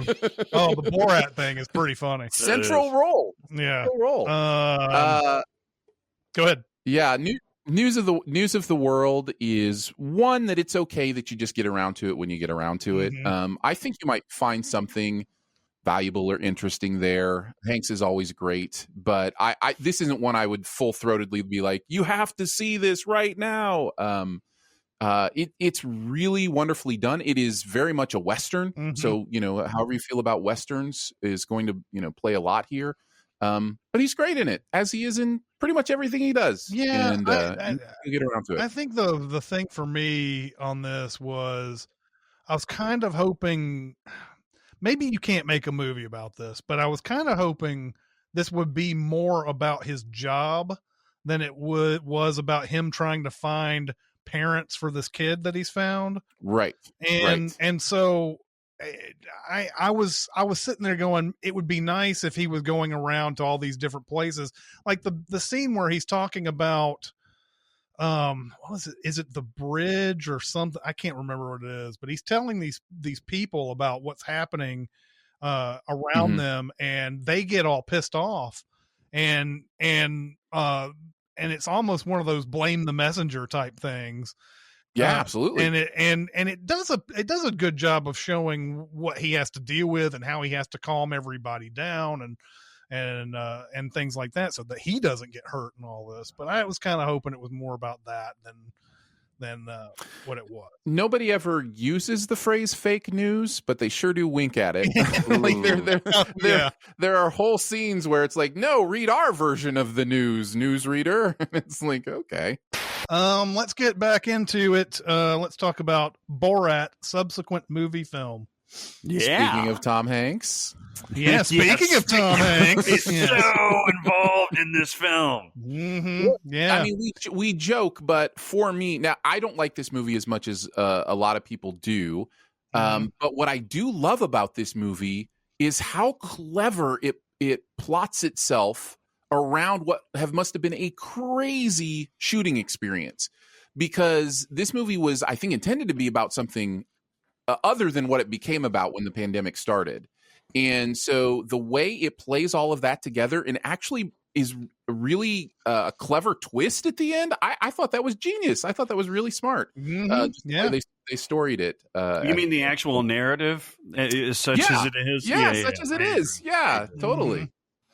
I fairly enjoyed this. I think because of the first movie and the surprise that it has involved with it, I didn't like it as much, because the second time around of Borat is, at this point you've got a whole bunch of Sacha Baron Cohen stuff in your head already. You have the Borat, you have Bruno, which is the same as Borat, only a different character. And then this comes along. But no, there were some pretty clever things in this. Here's a question. Do you think in the Rudy Giuliani scene, he should have allowed it to go farther than it did? I don't know if there's legal ramifications. That's like, as far as like putting your workers in danger. Like I think there is. So I think my answer is no, based on that. And I think that's how he's explained it too, is that there was a moment where he had to make a decision about the protection of the people involved in, the production. And I think that's right. And you have to figure out what is the intention of that scene. Mm-hmm. Is it to expose, Giuliani's hypocrisy and stupidity and stuff like that? Yes. Well, that's what I'm getting to, actually. Or is it to literally get him in a gotcha moment, literally with his pants down? Mm-hmm. And if you did, I hate to say this, would anything have changed from what people take away from that? I mean, he could say, well, I always drop my pants to tuck my shirt in. Would have always been that kind of excuse, right? It would have been right. I always do this. I always do that. Doesn't mean anything. Exactly. So I think it. You're right. You're both right. I think it could have gone on farther, but I think the end result would have been the same of how that is portrayed. It really put me through sort of a moral quandary, because I was sitting there thinking, because after this scene was leaked online and everything, a lot of people came out and said, why does he come in and burst down the door so quickly? Like, he could have really gotten him in something. And then I was just like, yeah, but how far do you really want this to go? Like, you're really like, this is not something they're signing up for. How far does it have to go before you break in too? Like, where's the limit? I eventually got on that side too. Like, just like, no, he burst in at the appropriate time and he's making a movie. In the butt. He's not investigating prostitution or anything like that. He's making a movie.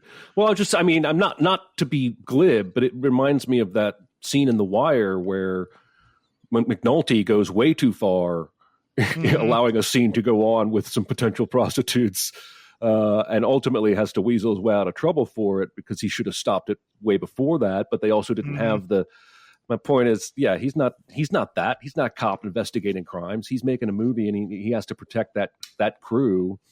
I haven't not seen the movie. I still think he made the right choice. I have seen that clip.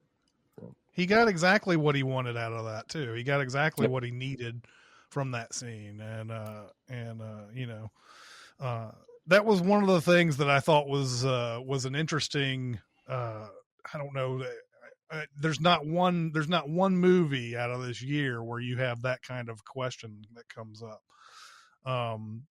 Where is it your responsibility to change real world events in any way by doing the things that you're doing? And so, but yeah, ultimately I like this, and this is and this got an Oscar for what's her name?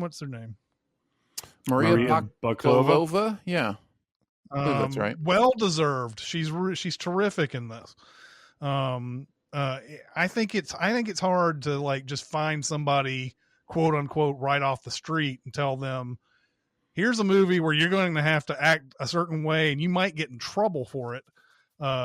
And you can never let in on the fact that this is a joke to the people that you're doing this with and everything. That's got to be tremendously difficult. Yeah. Well, even Sacha Baron Cohen, I don't want to belabor it, but I really enjoyed this movie too.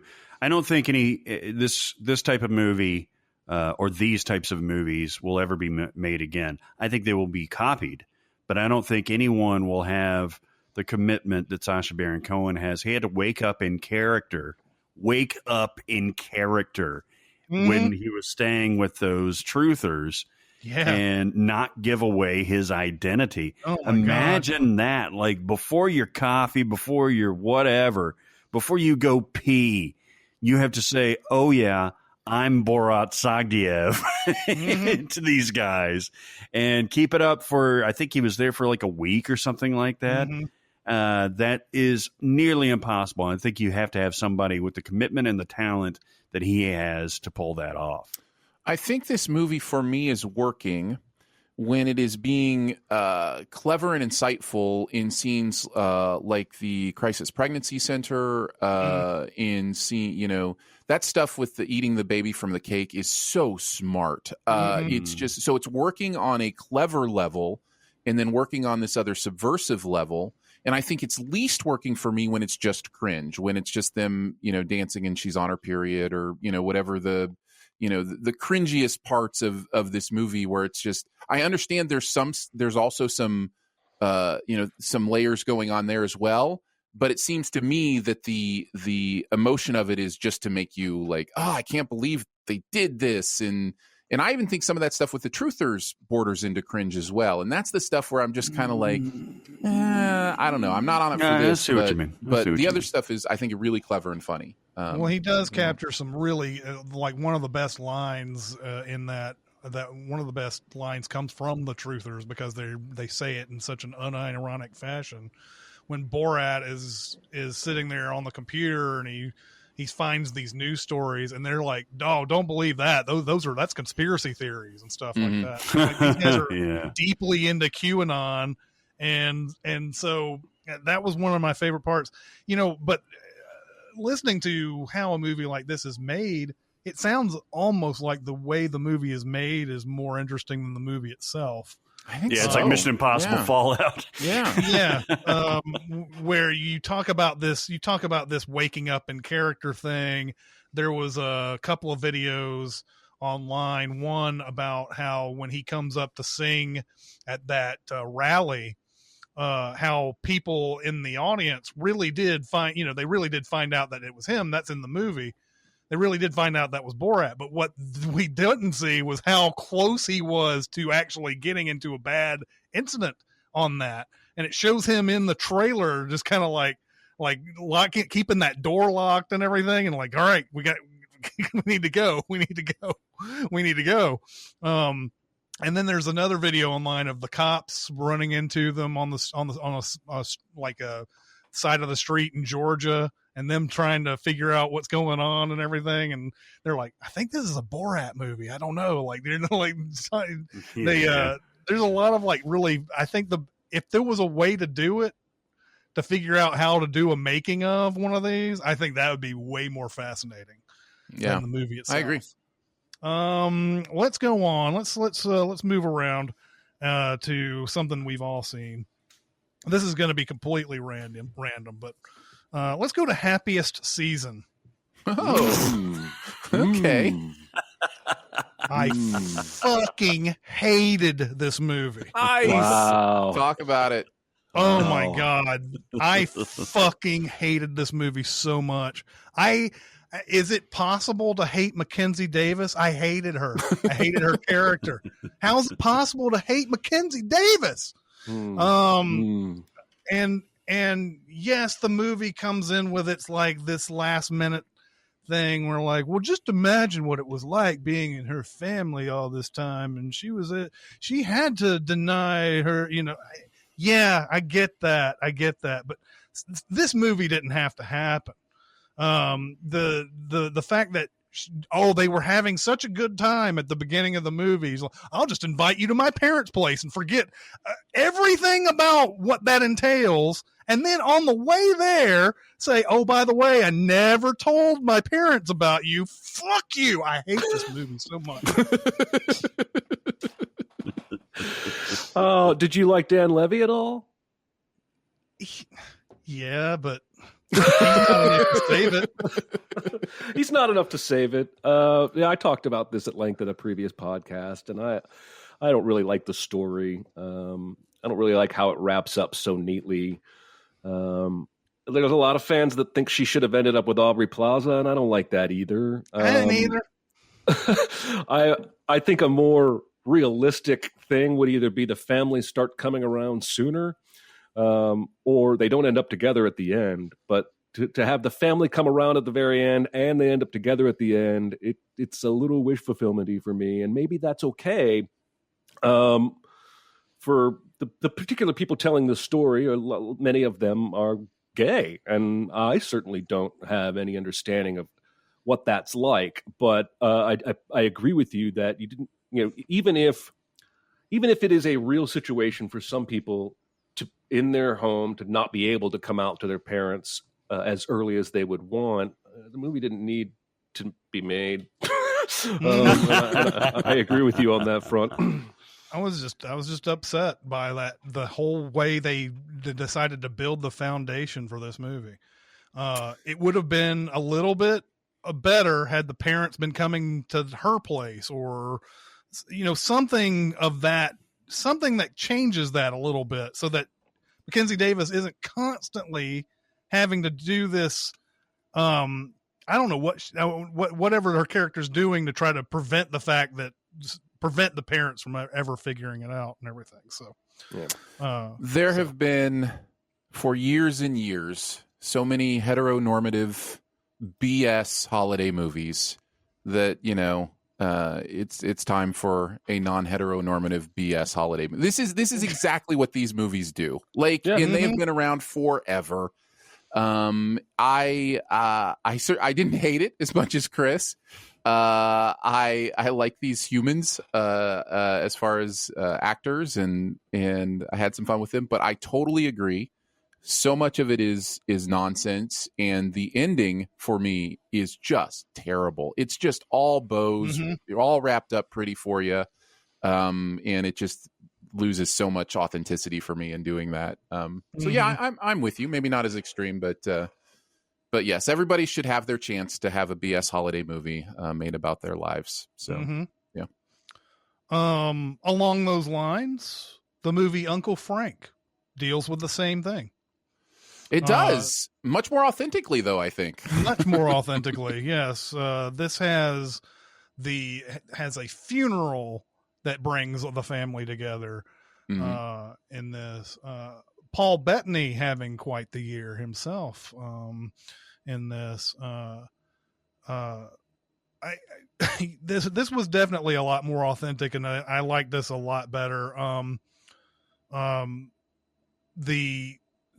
And there's a, I don't know, there's a more, to me, there's a more believable reason for him to keep it a secret than there is in Happiest Season. Especially considering you're dealing with a different era as well, you know? Yeah. And a different geological location. You know, there are two main reasons why it makes a little more sense in this context. Yeah. Sophia Lillis is terrific. I think I'm looking forward to seeing her in you know, I feel like I feel like she's got a real career ahead of her. Yeah, she does. She's terrific in this. And you know, Stephen Root, he's not in it that much really, but his presence is felt in Uncle Frank quite a bit, and he once again proves I don't know if Stephen Root is underrated, but he is certainly one of our best actors that I don't think gets enough credit a lot of times. And his discussion with his son after he discovers like this is back in the 40s or whatever, when he discovers his son with his boyfriend in bed, is heartbreaking. When he tells him off, but then the camera sort of sticks on Stephen Root after Paul, you know, after his son has left, and it shows how much it hurts him to say the things that he's saying in this and everything. I just thought that was a great scene. Stephen Root's fantastic in this. I think everybody's really good in this. Steve Zahn in you know, just kind of in a little role. I mean, he's there throughout the movie, but you know, plays an interesting part. I loved the relationship between Frank and Wally. I thought was really well done.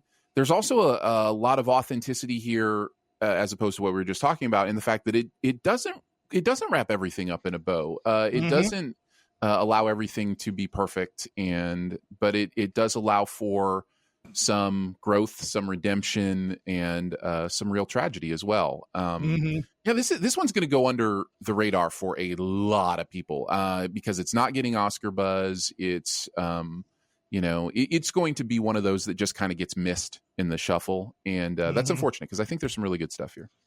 Let's talk about. I'm going to go through a string of movies we've all seen here. Let's start with Palm Springs. A tremendous surprise that came out in the summer. Was it on Amazon or Hulu? Hulu. It was on Hulu. You know, it took forever for that Groundhog Day premise to become a viable genre for other movies. I think for the longest time, sort of like how Blair Witch Project was, people were like afraid to do this because it's so Groundhog Day that people would just be like, oh, that's Groundhog Day. But people have come up with some really, really good offshoots. In fact, I don't think I've seen a terrible one yet. And there's another one that's on right now. It has Catherine Newton. And what is that movie? Do you know what that movie is, Aaron, that I'm talking about? Catherine Newton. From Knives Out? I know there's a bad Jonathan Taylor Thomas Christmas movie like this. It was a TV movie. No, that's an oxymoron. There are no bad Jonathan Taylor Thomas. JTT is the world. The movie is called The Map of Tiny Perfect Things. That came out. and it's got that same premise, and it's not like the best or anything, but it's still good. That premise is solid. But Palm Springs, this one hit me by surprise. I was not expecting this to be as good as it was, and Andy Samberg and Kristen Milioti, man, God, I love them so much in this, and that's a great pairing, and I love everything about this. Let's talk about Palm Springs. This movie is legitimately great. I don't know how it's great. I know that like you said, the Groundhog Day thing or time loop thing is a great concept, but even Happy Death Day, which we all, I think, enjoy, I don't think, and Edge of Tomorrow, which we all love, I don't think they've come anywhere close to this, because it covers everything. It covers the comedy of it.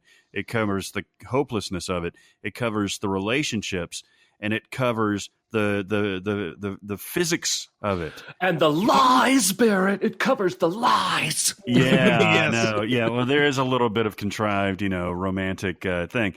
But, I mean, for having such a crazy small cast of essentially, 3 main characters, all of whom Aaron and I got to chat with a little bit on one of these fancy things that he does as a critic, and he invited me. So J.K. Simmons is so good in this. J.K. Simmons has not only a great humorous part,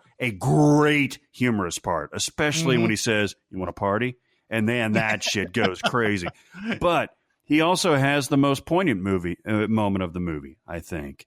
And this movie will hit you on a billion different levels. Was not like you, Chris. I was not prepared for how much this tickled my bits. It's just fun. You're improving, Barrett. You're improving. Could have been worse. I love this movie. It is absolutely one of my favorites of the year. I'm about, Aaron's about to get on his train again, but this movie is about something. Like this, like this movie is about wrestling with what commitment to another person means for your life, and it does it in such a perfect metaphorical way. The idea of marriage being living the same thing over and over with the same person, like that. Like it is really a beautiful look at that stuff, and that's always going to tip a movie on the scales for me. So I enjoyed it. I also have they sent me the Grand Saber beer. I have 4 beers here from Palm Springs. So next time we're together, I bet that shit will taste really fresh by then. It's been through like a hot moving van. That's and then like a cold thing. That's an awesome gift that they sent you. Yeah. Cool. That is cool. It's from Mexico. Yeah, that's all. That's all I got. Palm Springs is great. All right, moving on to Hamilton. Oh, this shit is weird that it even counts, but I guess it does. Mm-hmm. We don't have to talk about it much. We've talked a lot about Hamilton. We've all seen the play. Great. So good. Yeah, we've all seen it on stage, and then it came out on Disney Plus. And we finally got to see the original actors on this. Yes, which is something that I don't think any of us had experienced. So it was an interesting experience to see that. A lot of people like to point out the whoever played the king, like they're like, you can see his sweat. It's awesome. You can see his sweat. And all the that. spit. Anyway. It's the spit that's amazing. The spit. The trailers. Yes. Right before recording this Sunday, the trailers came out for Lin-Manuel's In the Heights movie with the Crazy Rich Asians director. I forget his name, John something. He's directing it. That makes me want to see an actual filmed adaptation of Hamilton, because I think with the right decisions on what to keep and what to excise in making that transition, that movie could be really, really cool. But anyway, Hamilton's awesome.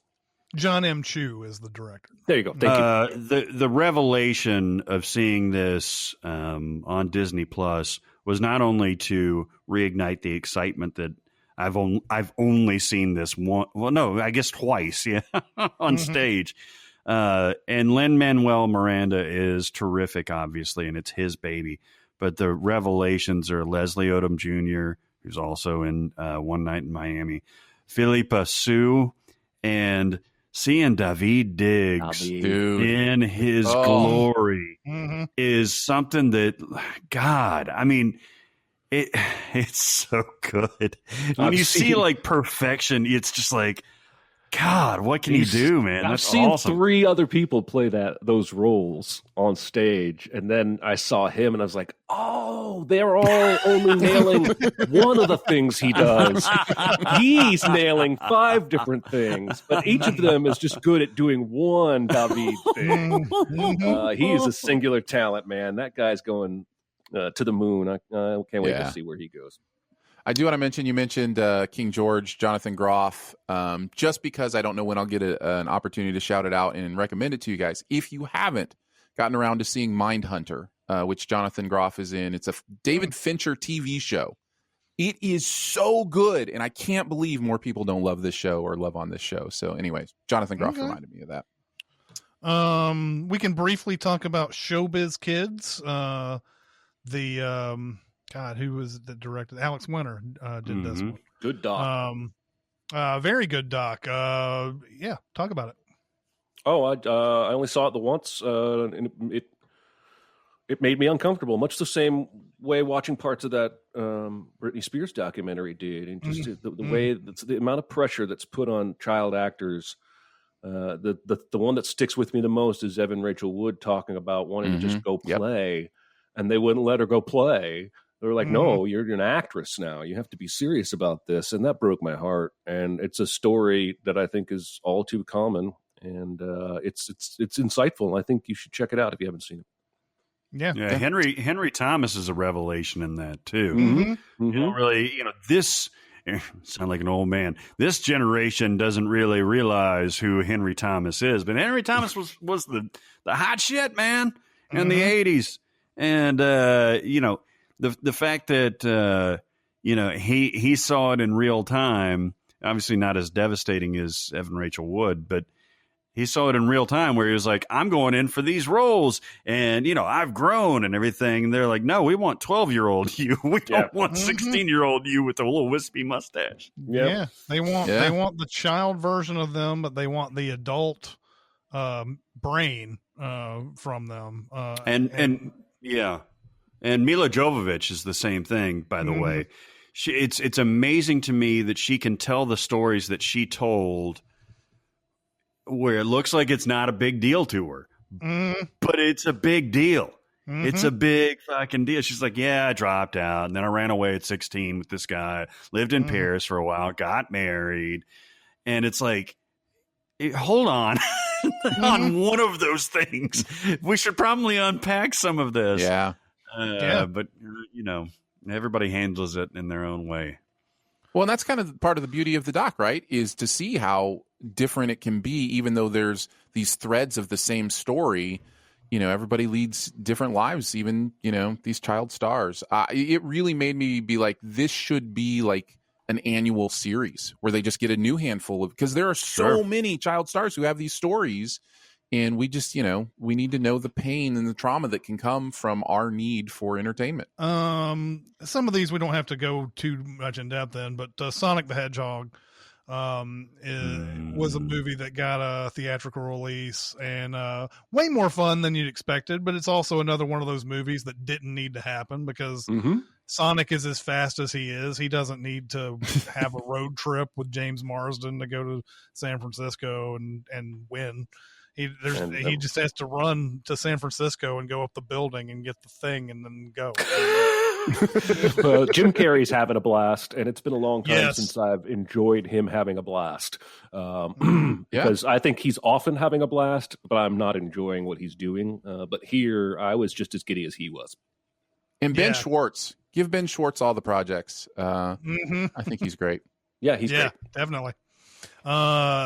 earlier in the year, The Gentleman, which was Guy Ritchie coming back to his Lock, Stock, and Two Smoking Barrels genre and everything. And this is another fun movie. Charlie Hunnam, but Hugh Grant steals this one. Absolutely. It was Colin Farrell for me. Late Straight. Oh, what? Oh, Colin Farrell stole it for me. Oh, that's a good, Colin Farrell, that's a good point. But actually, I there's will a lot admit, of stealers. Yeah, this felt a bit like Hangover 3 for me, in that we're just playing the hits, and they're good hits, but I feel like Lock, Stock, and Snatch are both superior to this movie, but the style and the humor of those two movies is definitely back here. it's a different narrative, man. It's a different point of view. It's a different. It's not. It's a different storytelling. Yeah, it's about criminals and crime gone wrong, people who cuss too much, and people who fight, and British thugs. That's come on. There's a McConaughey. Is he fucking British? No, he ain't. He doesn't make the movie good by his presence. Have you seen How to Lose a Guy in 10 Days? Don't tell me who's in it. I did not connect to this movie, but I saw the same style and humor of his previous work. I just did not connect to this movie. Balderdash. This is a whole different thing, especially, and I'll tell you why. It's because of Hugh Grant. He is the little thing, little sprout in the engine that throws things off a little bit because of his storytelling device and because of his performance. And God, he is just, talk about, man, chewing some scenery. He's been waiting for this role. Well, I guess after Paddington 2, he probably had a much clearer path of getting this, but he's been waiting for this type of role since like 4 Weddings and a Funeral. He's like, God, I'm sick of playing this already, this charming, like dope type of thing. I want to play something really juicy. And he nails it. So you're wrong, Jeremy. I love you, but you're wrong. We have been having a problem in our minivan with engine sprouts. So if you can let me know how to take care of those. He's the sprout in the engine. That's going to be a thing, Aaron. I think this movie, for me, sings on its dialogue. I just think this is extremely well written, fun, like patter that happens in this. As far as a story structure and was I invested in what was happening? Not as much for me, but I really did think the character work and the dialogue work in this was really fun, and it really sings. There's a lot of sparks here, so yeah. So it's entertaining. Love me some Michelle Dockery too. Sure. Another movie that got I guess a brief theatrical release, The Hunt. This was like right at pandemic. Sure was. Week or whatever for most people. A movie that was supposed to come out the previous in 2019. It was supposed to come out in like September or October. And then it got pushed back. And the rumor that it got pushed back was because, this is so upsetting to conservatives and everything that they didn't want to stir the pot or whatever. But then it turns out it wasn't that at all. It was just, I can't even remember what the reason was. It was like, well, they just needed more time or something. I don't know. You know, it's interesting in hindsight, as we have come through the rest of this year and have literally had people storm the capital of the country based on political beliefs. That we would look at something like this that got postponed because it portrayed, possibly too much satire. It was too, over the top. And then we come through this year and we go, okay, what was the satire we just lived through? You know what I mean? Like, so I think this movie in hindsight is even more interesting when you go back and watch it, because it speaks to something, and I think the movie does it very well, where it speaks to that human element of tribalism and all that kind of stuff in a way that says this is over the top, but this is where that leans, and this is kind of how that looks. In the movie takes its equal time with extremes on that idea. So yeah, I think this movie becomes more and more interesting the further along we gotten this year. It's also hilarious. Oh yeah, it's very funny. Oh, Betty Gilpin is so good in this. She grounds it with this deadpan humor that you don't typically see, even in male macho-led action movies like this. I love it. I love this movie. We got to see this early with Aaron's screening, me and Chris and Aaron, and it was too much fun right before Sin Week. Yeah, absolutely. I don't. Yeah, this is a movie where I don't think anybody comes off looking superior. Really, no. I think that when you hear the premise of liberals hunting conservatives, it sounds like just based on that, it's like this free for all or something like that. That if somebody's getting their fantasies, played out on screen or something like that, it's really not that at all.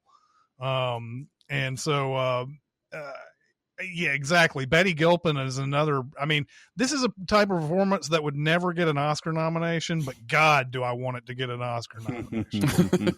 Sure.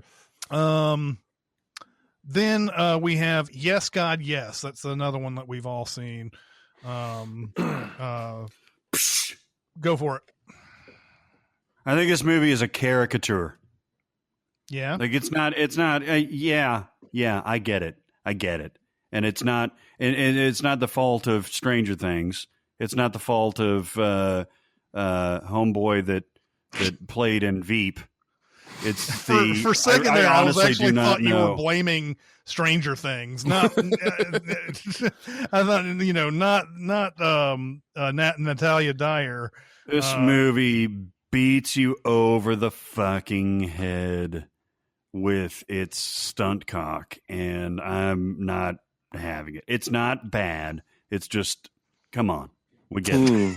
I don't know. As somebody who has lived through versions of this, you're not wrong that the tone of this is very stark. There's a very stark tone to this movie that's like a little bit satirical, even though the movie itself doesn't fully embrace like the crazy over the topness that it could. And so, yeah, I think that tone disparity, I think I understand what you're saying, but I found it valuable. I found it a valuable kind of exploration of just what repression is and what it looks like and those kind of things. So I enjoyed it more than you, for sure. This would be a good triple feature with Saved and Teeth. I don't know where it would go. It would probably go first, and then you'd have Saved, and then you'd do Teeth. Yeah, right. I guess so. And I would rather watch the other things. So like, okay, yeah, we get it. You're exploring your sexuality. Oh yeah, of course these people that are repressing you, they get the blowjobs and whack off to the porn. And it's like, is anyone? Yeah, okay, you all got it. Except for felt like fucking real life to me, man. Yeah, it did to me too. For the point, and we all grew up in fairly similar. Now you were a preacher's kid, and Aaron, you're a preacher's kid too, right? Yeah. So you guys had it more extreme for sure. But I think Chris and I we went to church camp and stuff like that. I even went to like a specialized thing, like these people did, to prove that you were super holy. And I'm still like, yeah, all right, dude. All right. We got it. Let's go on to First Cow. No. Yeah. Now speak about, earlier on I was talking about Nomadland and how it just wasn't my movie. It was slowly paced. Not much going on. Great central performance in this, but man, First Cow. I loved First Cow. I love this movie to pieces, man. I think a lot of times when people brought up Kelly Reichardt, I was like, oh yeah, the director of Old Joy, which is about as slow as it gets. I was like, okay, so that's the type of movie that we're going to see. But man, I love how this begins. I love how it ends, especially.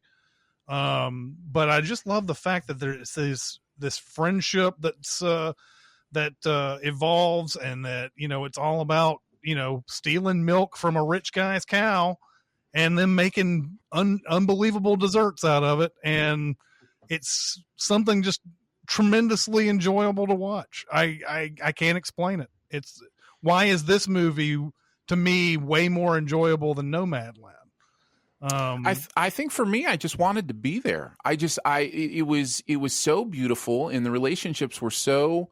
I love the Cookie King relationship, and I love those performances. And I just, as slow as it was, which it was, I wanted to be there, so I wasn't in a hurry to get anywhere else. Cookie King is a lot better than Dairy Queen, by the way. It takes, I mean, honestly, you could do like a whole film festival on 2020 movies about the American dream. You could throw Minari in there, and you could throw First Cow in there quite easily. It's a very, very simplistic version of the American dream. They both have big plans, not a lot of means, but the hope of that future is what keeps them going, and what they bond over and become friends. And then that duality of the opening and closing shot, I think, is just really powerful. And ironically, much like Yes, God, Yes, it asks the question, why buy the cow when you get the milk for free? You know, Hey-o. so Hey-o. You've been dying to say that one. All right, so Aaron has been kicked off of the show. I think I can do that. I'm just going to remove him. Thank you, Aaron, for your hey, it's been nice. It's been good, guys. It's been good. All right, now we're going to go back to some of the more nitty gritty here. The Oscar contenders and One Night in Miami. Regina King's, is this her debut? Is this sure debut? is? I think so. Talk about this movie, guys. What did you think of it? Guys, this is one of my. I love this movie so much. I think Regina King is for certain one to watch. I think she's incredible with these performances.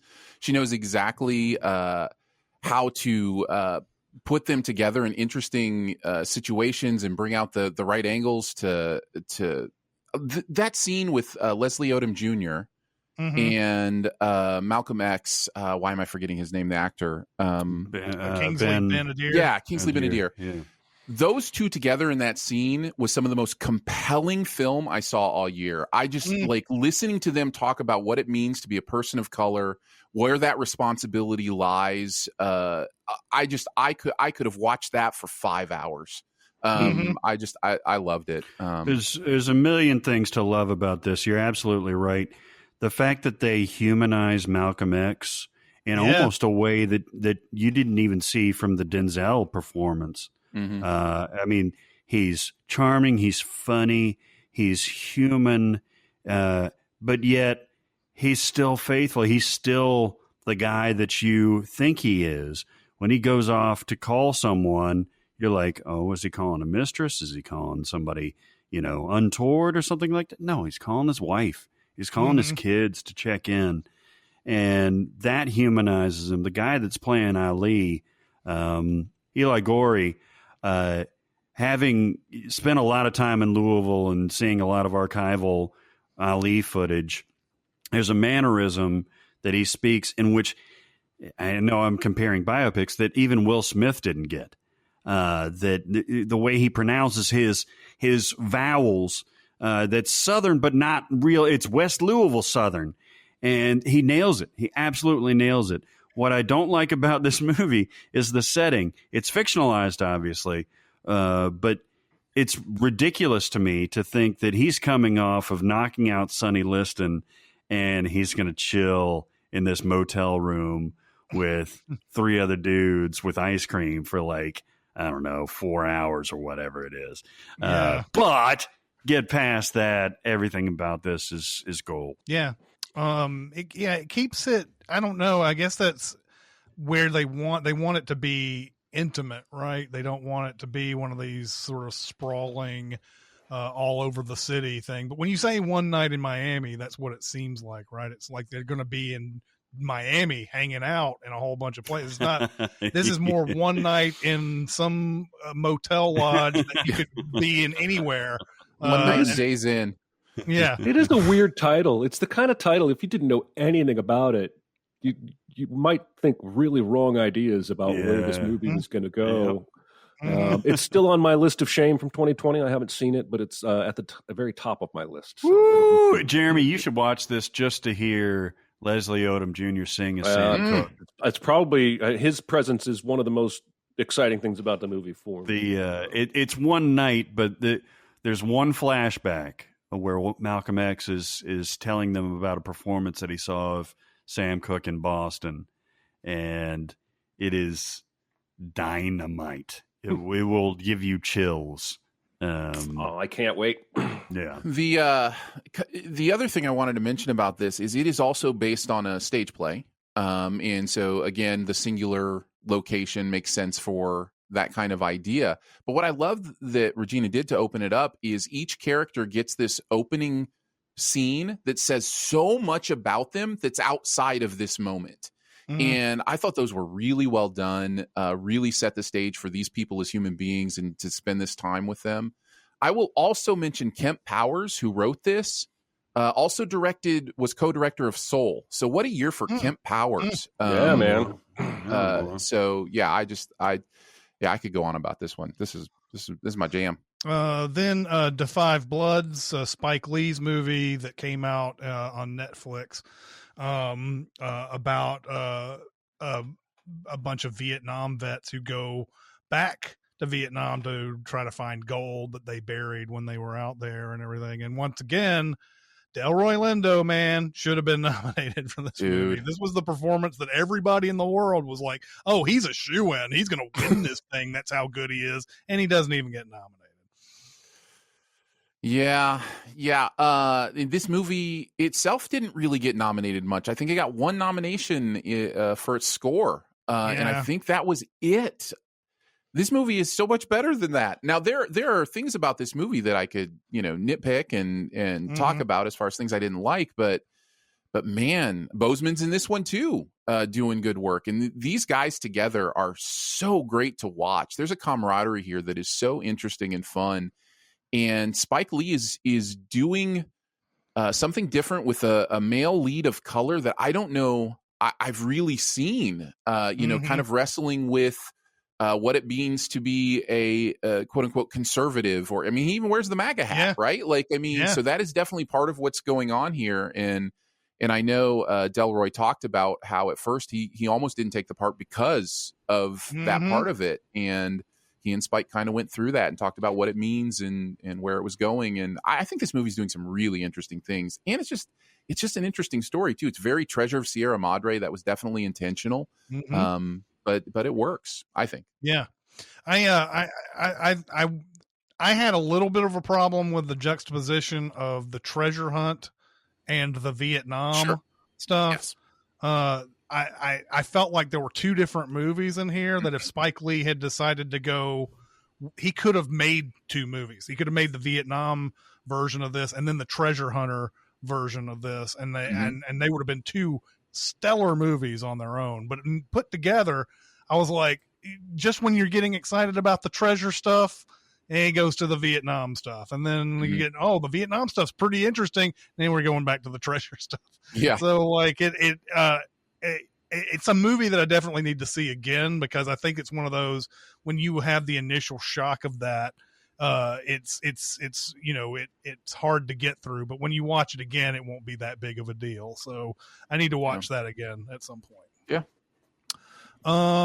Let me go down to, Never, Rarely, Sometimes, Always. I know that Jeremy, has touted this movie. Now I really liked this, but I didn't like it as much as Jeremy. So I'm going to give you the floor on this one. Which is fair. It's fair to say. It is one of those movies that I feel like my frame of mind when I watched it is part of what bonded me to it. I can't get over the guts of this director to cast an unknown musician from Canada who's never acted before in a role where she has to absolutely carry the film and the key scene in the film emotionally. Mm-hmm. I don't know how you know. I'm in awe of that ability to judge talent. I don't know how you know. And maybe she didn't. Maybe she just got really fucking lucky. But the other gal in this, Talia, I think is her name, she's acted before. She's relatively new to the scene, but she's not an unknown. And, you know, the movie just rests on the main character's facial expressions, and she doesn't make a lot of big ones. They're small. They're very subtle shifts, particularly that key scene where the doctor is asking her a series of questions, and the answer needs to be never, rarely, sometimes, or always. And as the questions get sensitive, you can see just these tiny little micro changes in her facial expression that to me betray a lot of pain and uncertainty. And what's fascinating to me is a movie like Cider House Rules. When that movie came out, it was very hard for me to connect to it because it felt like the movie started with, I'm going to make a movie that tells you why abortions are okay. And you could probably make that argument about this movie too. This movie is very definitely dealing with the concept of abortion and how impossible it is for people in some conservative areas to get access to even information, let alone care. She has to go from Pennsylvania to New York City to get this procedure done. I also love how once she does get out of her own area, I love how compassionate the doctors and people she meets are, because the woman even asking her the questions, because she says, why are you asking me this? Why are you asking if my boyfriend hits me? And she's like, because I want you to be safe. I want to know you're okay. And so the movie really does contrast that. And I think it's obviously still a hot button issue in the US. And I'm not really trying to even tout the movie because it's dealing with abortion. That's how powerful I found the main performance to be, and how human I found her to be. And it's just it's a sweet spot for me. I've probably seen it 4 times now. Seriously. And each time I'm more amazed. I can't even fathom casting somebody who's never acted and just being confident she's going to nail this shit. And she did. Yeah, she absolutely did. I don't even know if she wants to act anymore.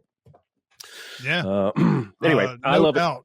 No doubt, she's terrific, and I was totally on board, liking this as much as you were, until after the never, sometimes, rarely, always scene, where I felt like there was no stakes involved in any of the things that they got into, because this is a harrowing, will she be able to even get this done kind of movie. And after that, there's like all these things that the movie throws in as obstacles, but that aren't really.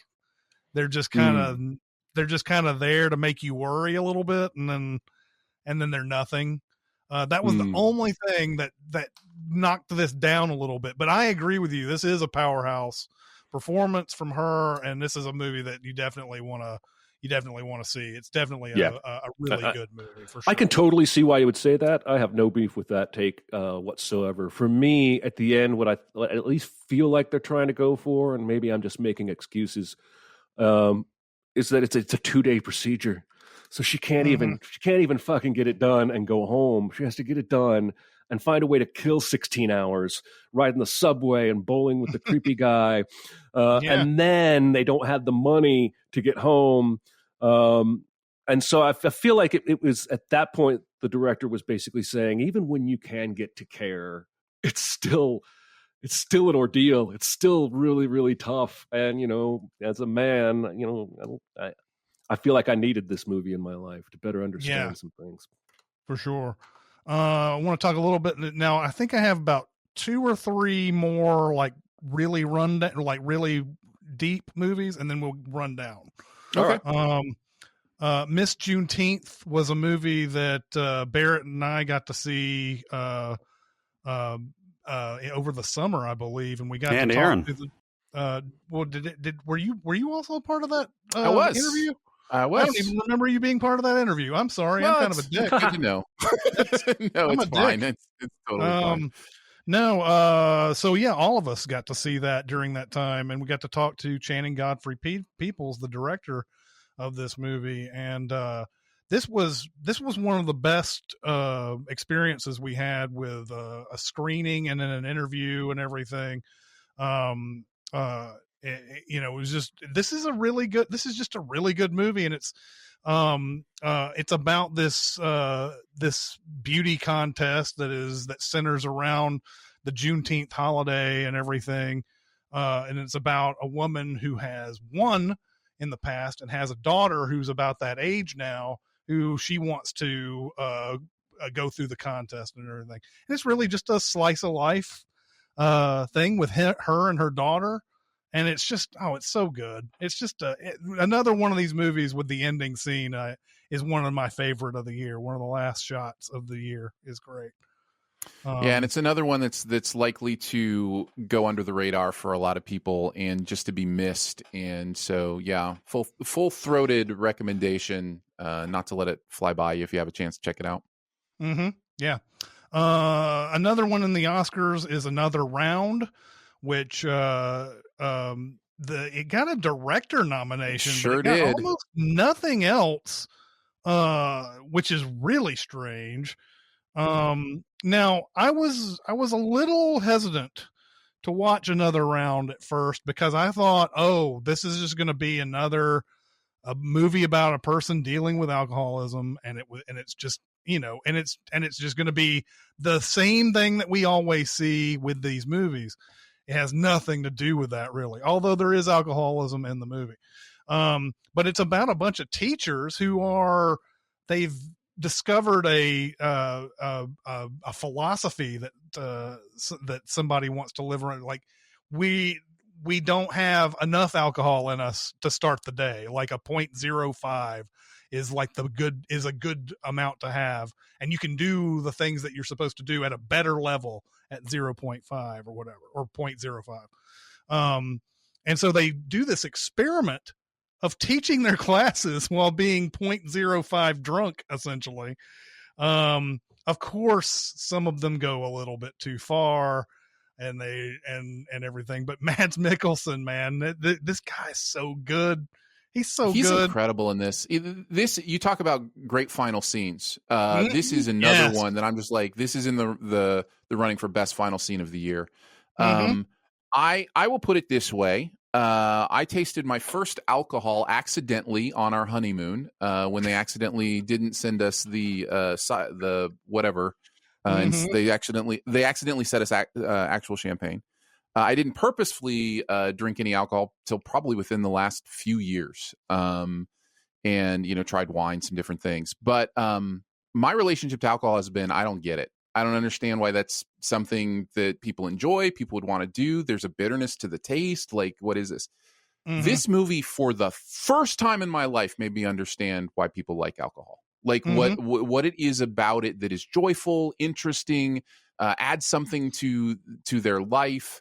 Does it mean all of a sudden we have alcohol in our house? No, but it does help me, This movie covers the idea of alcohol in every aspect, and I'd never seen that in a movie before. I'd seen the crazy rambunctious drunkenness of it. That's in a bunch of movies. I'd seen the danger of alcoholism, like you mentioned, and what if it controls your life and addiction and those kind of things. I had never seen just the more idea of that alcohol is this thing that at a low level takes an edge off of whatever experience. I don't even know how to explain it other than when I watched this movie I was like, oh, I see, I get it, and I think that's pretty cool. It's a pretty amazing thing to do in a movie. So I would highly recommend Another Round. Another Round is really, really good. I was a little bit thrown off by the title and a little bit of the whatever description of it. Then I watched it and I really loved this. I'm surprised it only got 2 nominations and one was director out of all. It's such a weird director nom, but yeah. Yeah. Okay. Now we're going to start the rundown and then we're going to vote. All right. I talked about my octopus teacher on the last podcast. Definitely go see that movie. It's on Netflix. It is incredible. Great documentary. You must watch it. You've never seen anything like it. Greyhound, which was released on Apple Plus. Tom Hanks, ocean battleship, leading a bunch of battleships through the part of the ocean where they couldn't be covered by air support. Yes, go ahead. No, I was just gonna say it's actually my favorite Tom Hanks performance of the year, even though most people are talking about News of the World. Mine too, and Greyhound is really, really good, and it was probably my number one movie for a while until like the deluge of movies that came out. Eurovision Song Contest. Can I just say, just to make this quick, I don't know if I'm the only one that really liked this movie. I really enjoyed it. I think this is going to be one of those that people look back on and go, how did we all not think this was the funniest movie? Like, I just think people are maybe a little tired of Will Ferrell. But man, this movie's really funny. Really funny. It is. Yeah, it reaffirmed my love of Rachel McAdams is what it Yes, did. that too. Bad Education, which was an HBO movie, Hugh Jackman, Allison Janney, about trying to inflate scores to get money and then stealing the money out of the school's whatever budget and everything to live extravagant lifestyles. Anything else that we need to say about Bad Education? We've talked about it quite a bit. Jeremy, you were the one that wanted to talk about this one. Was there something I just thought it needed to be on the list is all. Yeah. There are really good performances here. I still think it would be better as a limited series than a film to give us more time. But everyone's fantastic in this movie, acting-wise, and it's well worth a watch. Yeah. Kajillionaire, which Barrett may have accurately said was one of the weirdest movies he's ever seen. Sure is, Evan man. Rachel Wood is great in it, though, even though she's part of that weirdness. And maybe most part of that weirdness, actually, because her performance is so unique and so something that you haven't seen, really. It's that's a sad and then funny and then sad. It pulls you in all sorts of directions. Nice to see Deborah Winger again. Yeah, definitely. Yeah, Deborah Winger and of course, I mean, Richard Jenkins is always great.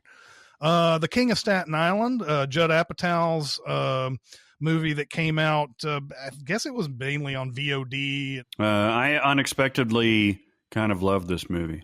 Oh yeah, it's too different. It's very Judd Apatow, and it's too long, and it's two different movies, and the whole thing, the whole drug dealer friend thing storyline didn't even need to be in there for this movie to be poignant. But Bill Burr is great, Marissa Tomei is great. And I finally understand why people like Pete Davidson. Never, ever got it before. I'm not even kidding. It is kind of funny, but I'm not even kidding. Sure. He never made me laugh on Saturday Night Live. I never got his humor. I never got his perspective until this movie. And he shows range, and his humor, especially when he's playing off of Bill Burr, is phenomenal. Yeah. Then there's Freaky. Christopher Landon, another fun horror movie from him. Brutally violent, but it's also somehow funny at the same time. I think Catherine Newton, she's going places, man. She's in a lot of stuff. She's going to be in a lot of stuff by the time she's 30.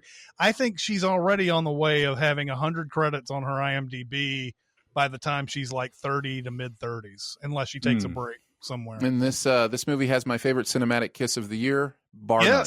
Yes, definitely. Baccarat, which is a movie that comes out of left field.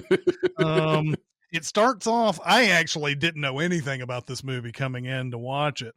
I thought it was going to be your typical like City of God type of drama or whatever, but nope. It's another The Hunt, basically.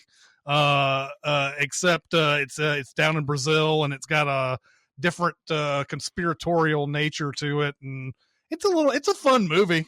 I liked it. It's weird. It's weird. It kind of came out of nowhere. It had one of those moments on Letterboxd where everybody's like, "You got to see it," and so I think it got a little buzz. An American Pickle. Seth Rogen plays 2 different roles in that. That movie's not good, but it has some funny moments. It's got some moments, right? It really does. It's got some great moments in it. The part that always keeps going through my mind is how the scientist tells all the people like how he was able to be in this pickle brine for 100 years, and then the movie immediately goes to narration, and it's like, the scientist, what he said was good, and nobody questioned it, and completely covered everything, and nobody questioned it ever again. It's so good. Enola Holmes, Millie Bobby Brown's another one that's just going to be a dynamo. At some point, she is a great actress, and in this movie, she's so charming, and Enola Holmes is entirely entirely rides on her performance, and she is just fantastic in it. So if you haven't seen Enola Holmes is great. I mentioned I put on this list The Rental mainly because we got to interview Sheila Vand when we did this. But I thought The Rental was pretty good. Independent horror movie. Dave Franco directed, has Alison Brie in it as well. It's a typical horror movie, but I thought it was pretty good. Small Axe, Mangrove. Now there's 5 different Small Axes on Amazon. This is the first one, and God, this is a great one. This is great. This is another. This is the primary example of earlier when I was saying Trial of Chicago 7 just kind of got a little shallower over the year. This was one I watched and went, oh, like, you know, there's. I was about to say, yeah. I was about to say, like, this movie like sort of just trounces that movie to me. I love this. This isn't. It also. I mean, I don't know. It's something you guys should watch if you haven't heard of the Small Axe series. It's 5 movies from Steve McQueen, all covering different racial injustices and everything. Hashtag Alive. We talked about this on the last podcast. Korean zombie movie, very well done, very fun. The Painter and the Thief, documentary about a painter who makes 2 great paintings that get sold and then get stolen. And then at the trial, she starts talking to one of the thieves of those paintings and develops a friendship with this person. And this person has a lot of different problems. He's got a drug addiction. He's just a lot of these kind of issues, and she has her own problems and everything. Interesting movie, definitely. You would never think a painter would go and seek out their thief and develop a relationship and paint them and stuff. So this is a huge recommend. In the scene where she presents the painting she's done of him to him for the first time is the most human emotion I saw in a film this year. It's spectacular. That it's worth it for that scene alone to seek this out. Great documentary.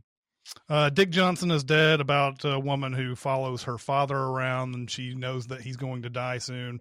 So she keeps putting him in these scenarios that are fake, where he dies on screen, and they're all like these, he trips and falls and goes down a stairway, and he, like different things like that. I'm not sure if I like this one too much. I thought it was okay. It's interesting. She's definitely dealing with grief and loss, and the idea of, can you prepare for grief and loss? It also has a very interesting ending, depending on, how much you kind of predict what's going on may impact you differently. But yeah. Right.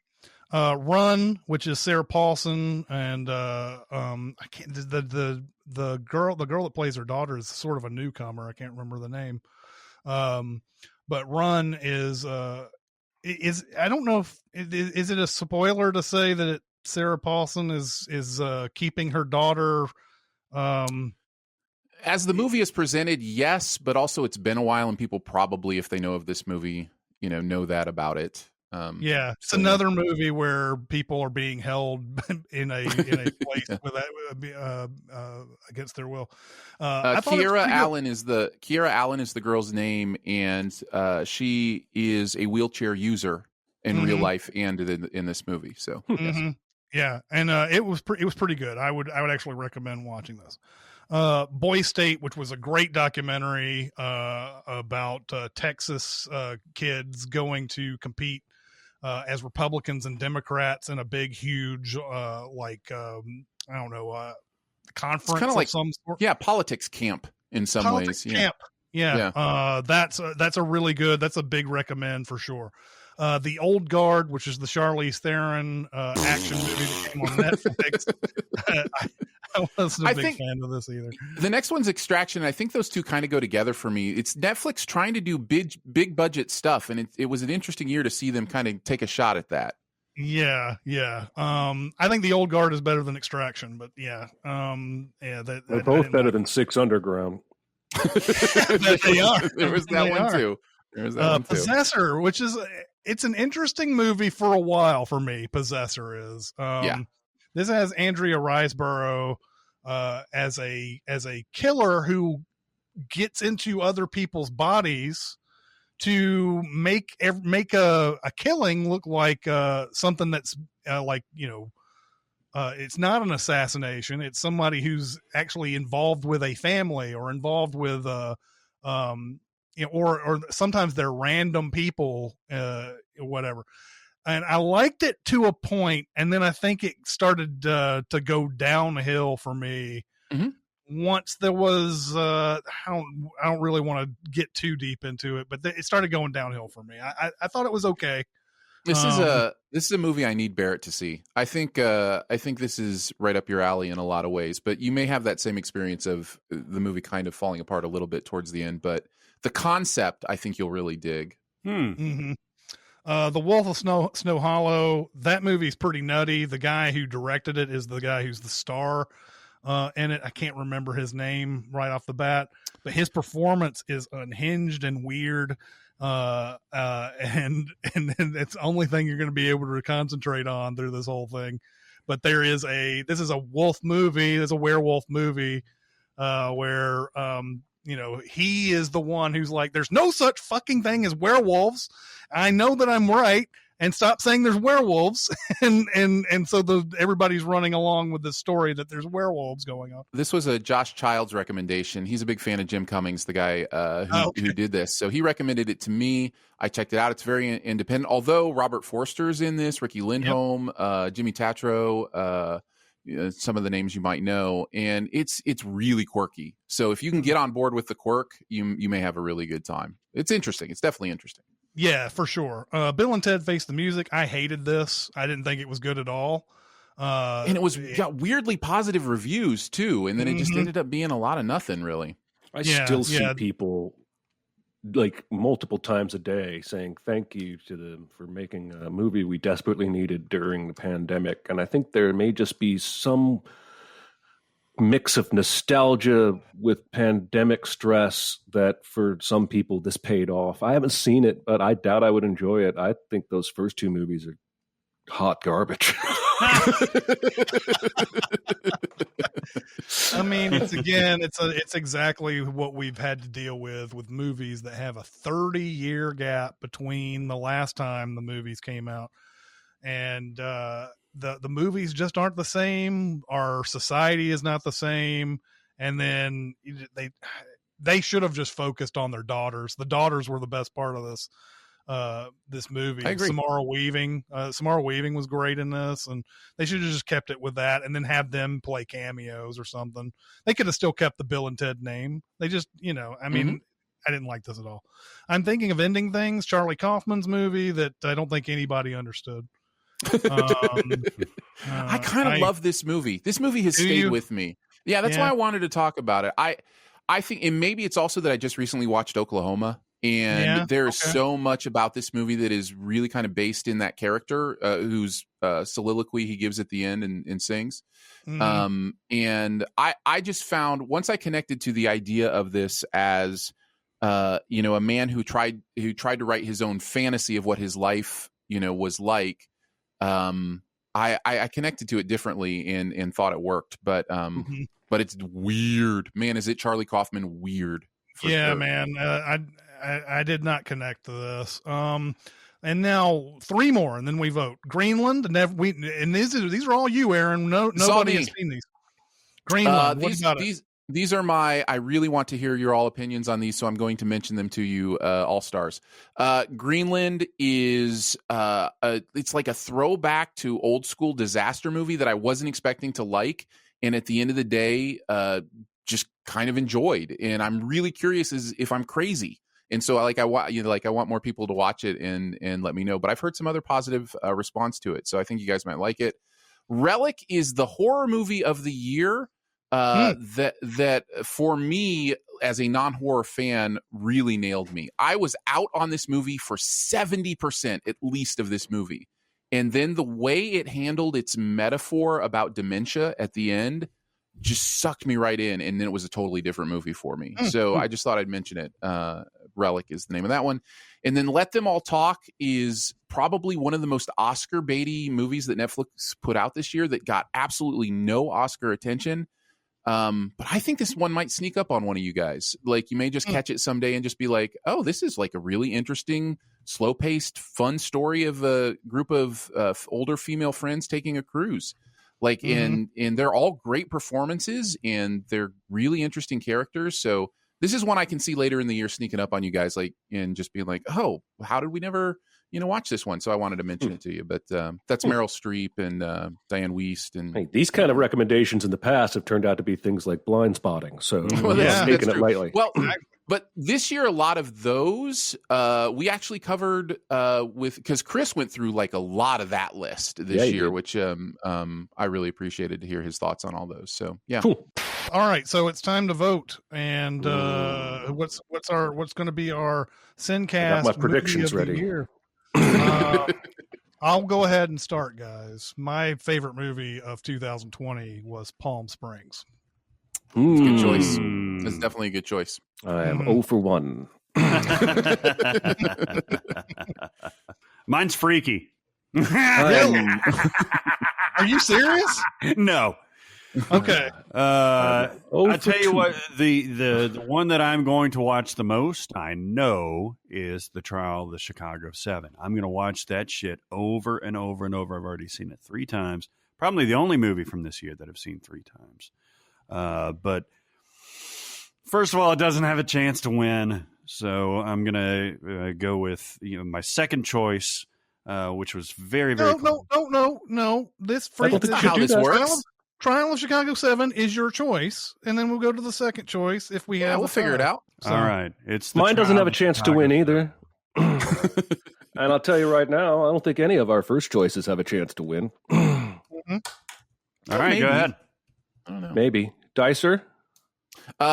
This may surprise some people. I'm going with One Night in Miami. I think that is my favorite movie of the year. So nice. I got 3 out of 4, but one was me. And I'm going never, rarely, sometimes, always. No one is surprised by that. Okay. And now the second place votes will make all the difference. What an interesting year. They may. Yeah. I don't know. I think the second place vote may not decide it. That'd be awesome. That'd be awesome. God, my second place one is going to be. Actually, we've done this so many times now that I wasn't expecting to get to a second movie.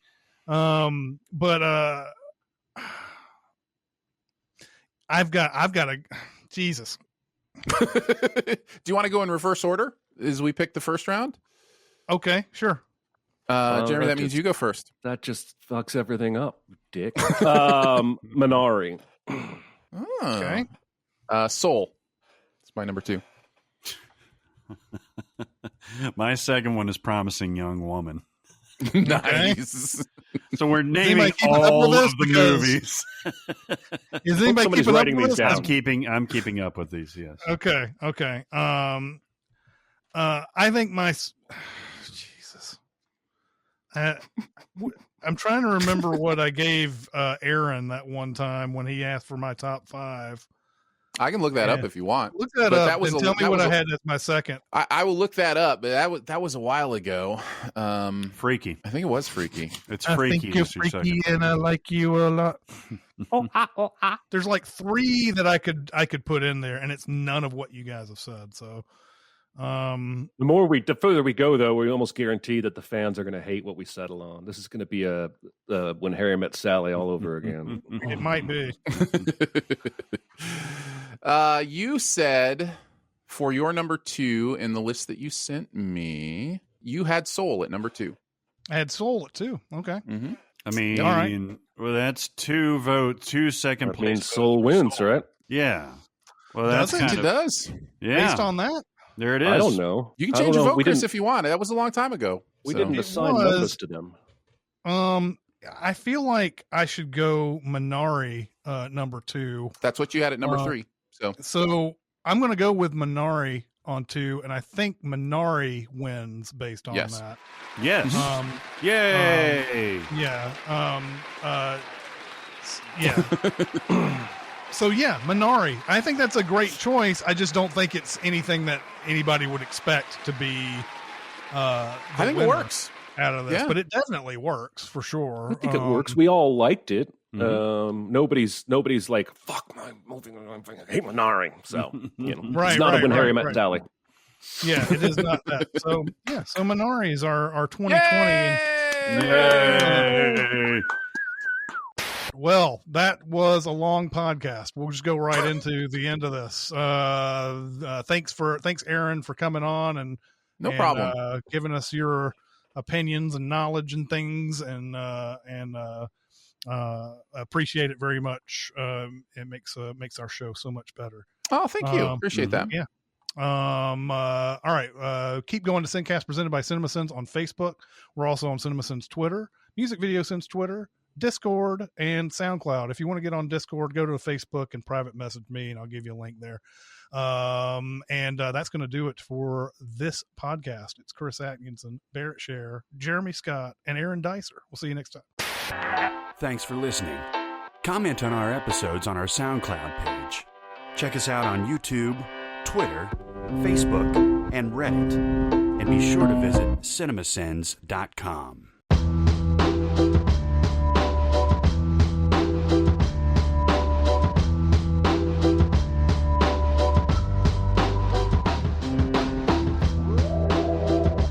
I don't know. None of us have seen it. I think it's on Netflix. I just never got around to No, it. I'm just thinking about the general premise of it.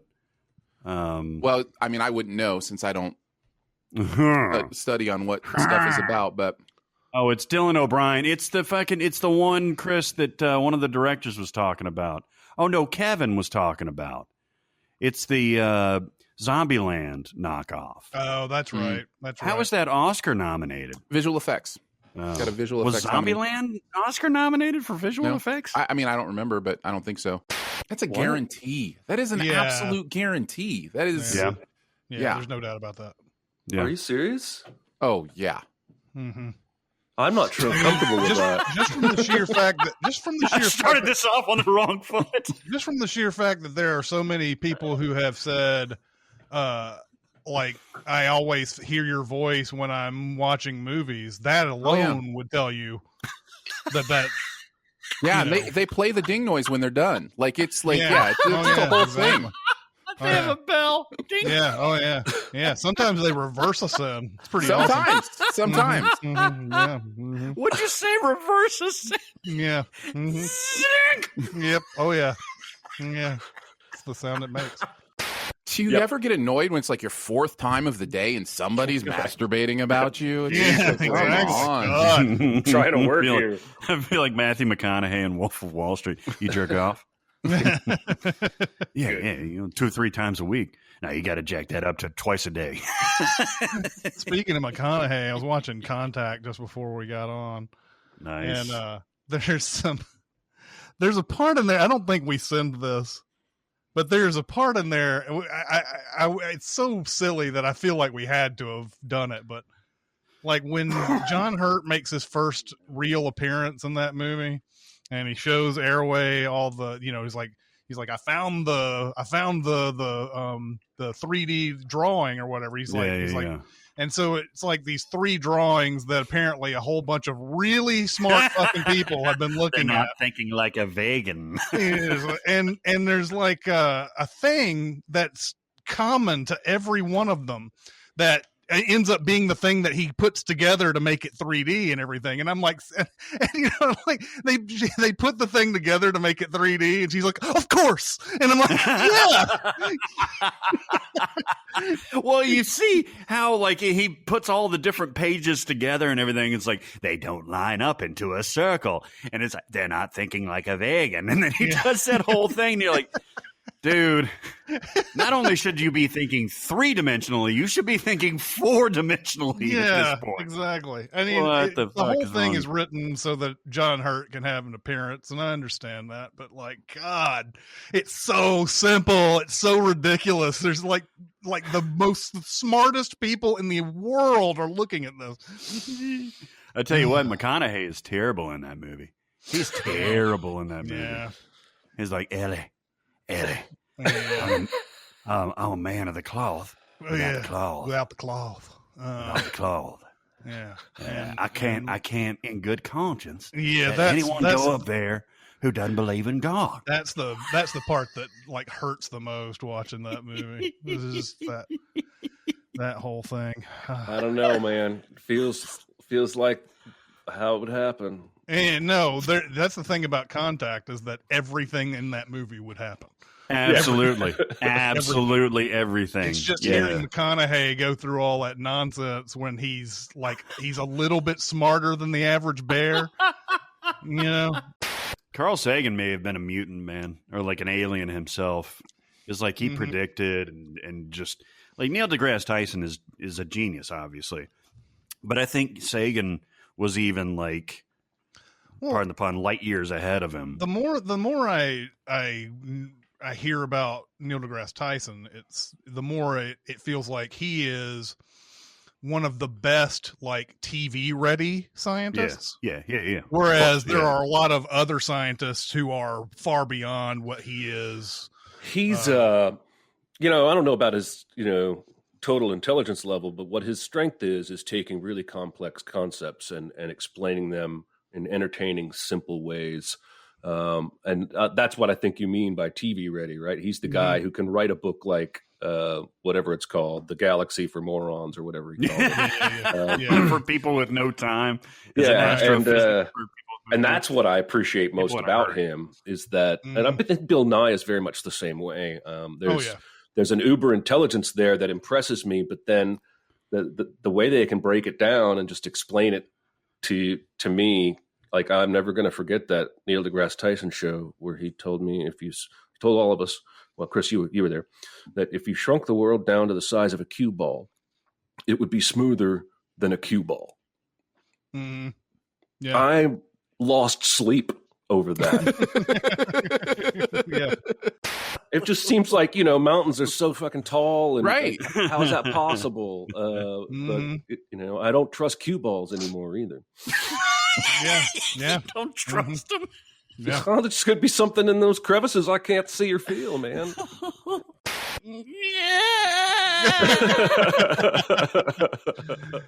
Hey, get out of my boat. I'm looking at the ocean right now, so I've got the maritime analogies going. That's good. That's good. Sit down. Nice. You're rocking the boat. I do believe that 95% of all songs I ever wrote had water imagery in the lyrics. It was sort of an obsession of mine. Yeah. Really? Yeah.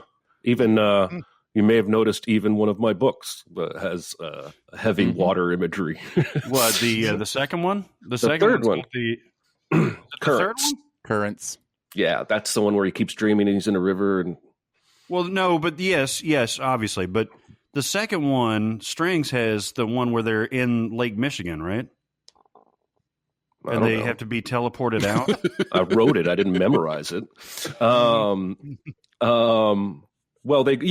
Well, yes, they are underwater. Yes, you're absolutely right. At the aquarium, I just caught up. Doesn't Emmeline zap them out of the water? Yep, or whatever? I just caught up. You're right. So yes, because there's that because there's that one thing. That's what that's an obsession with water. It's like, I thought that's what he was talking about. I don't know. When's the most recent time any of you watched Guys and Dolls? Like any time recently? I've never seen it. I years. just watched it for the first time. Oh my I just God. watched it for the first time. Did you carve out half a day? I was going to say, I mean, those fucker's movies long. are long, but the Brando singing thing was interesting enough to me. But that movie is like, man, there's a level of double entendre in that movie I was not ready for. Like whole kitty cat song, and like I was just like, whoa, okay, I see what we're doing here. Like it's like Pet Me Papa or whatever that song is. Horny. Like, it's very horny. But the horniest one is How Do You Solve a Problem Like Maria? Sure, Sound of Music. Yep, definitely. Mm-hmm. Definitely. It's Guys and No, Dolls, it's in Guys not and Guys Dolls. and Guys. What is it in Batman Forever? Jim Carrey's talking to Tommy Lee Jones, and he's like, I want to kill him. And Jim Carrey's like, if you kill him, he won't learn nothing. What a pull. What a pull. Aaron's watching Guys and Dolls, and Barrett is watching Batman Forever. I tell you what, I could have gone on for 2 more hours about Promising Young Woman. Me too, man. Let's do it now.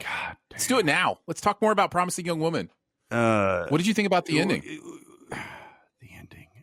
The ending was now it's what taking killed flack me. for.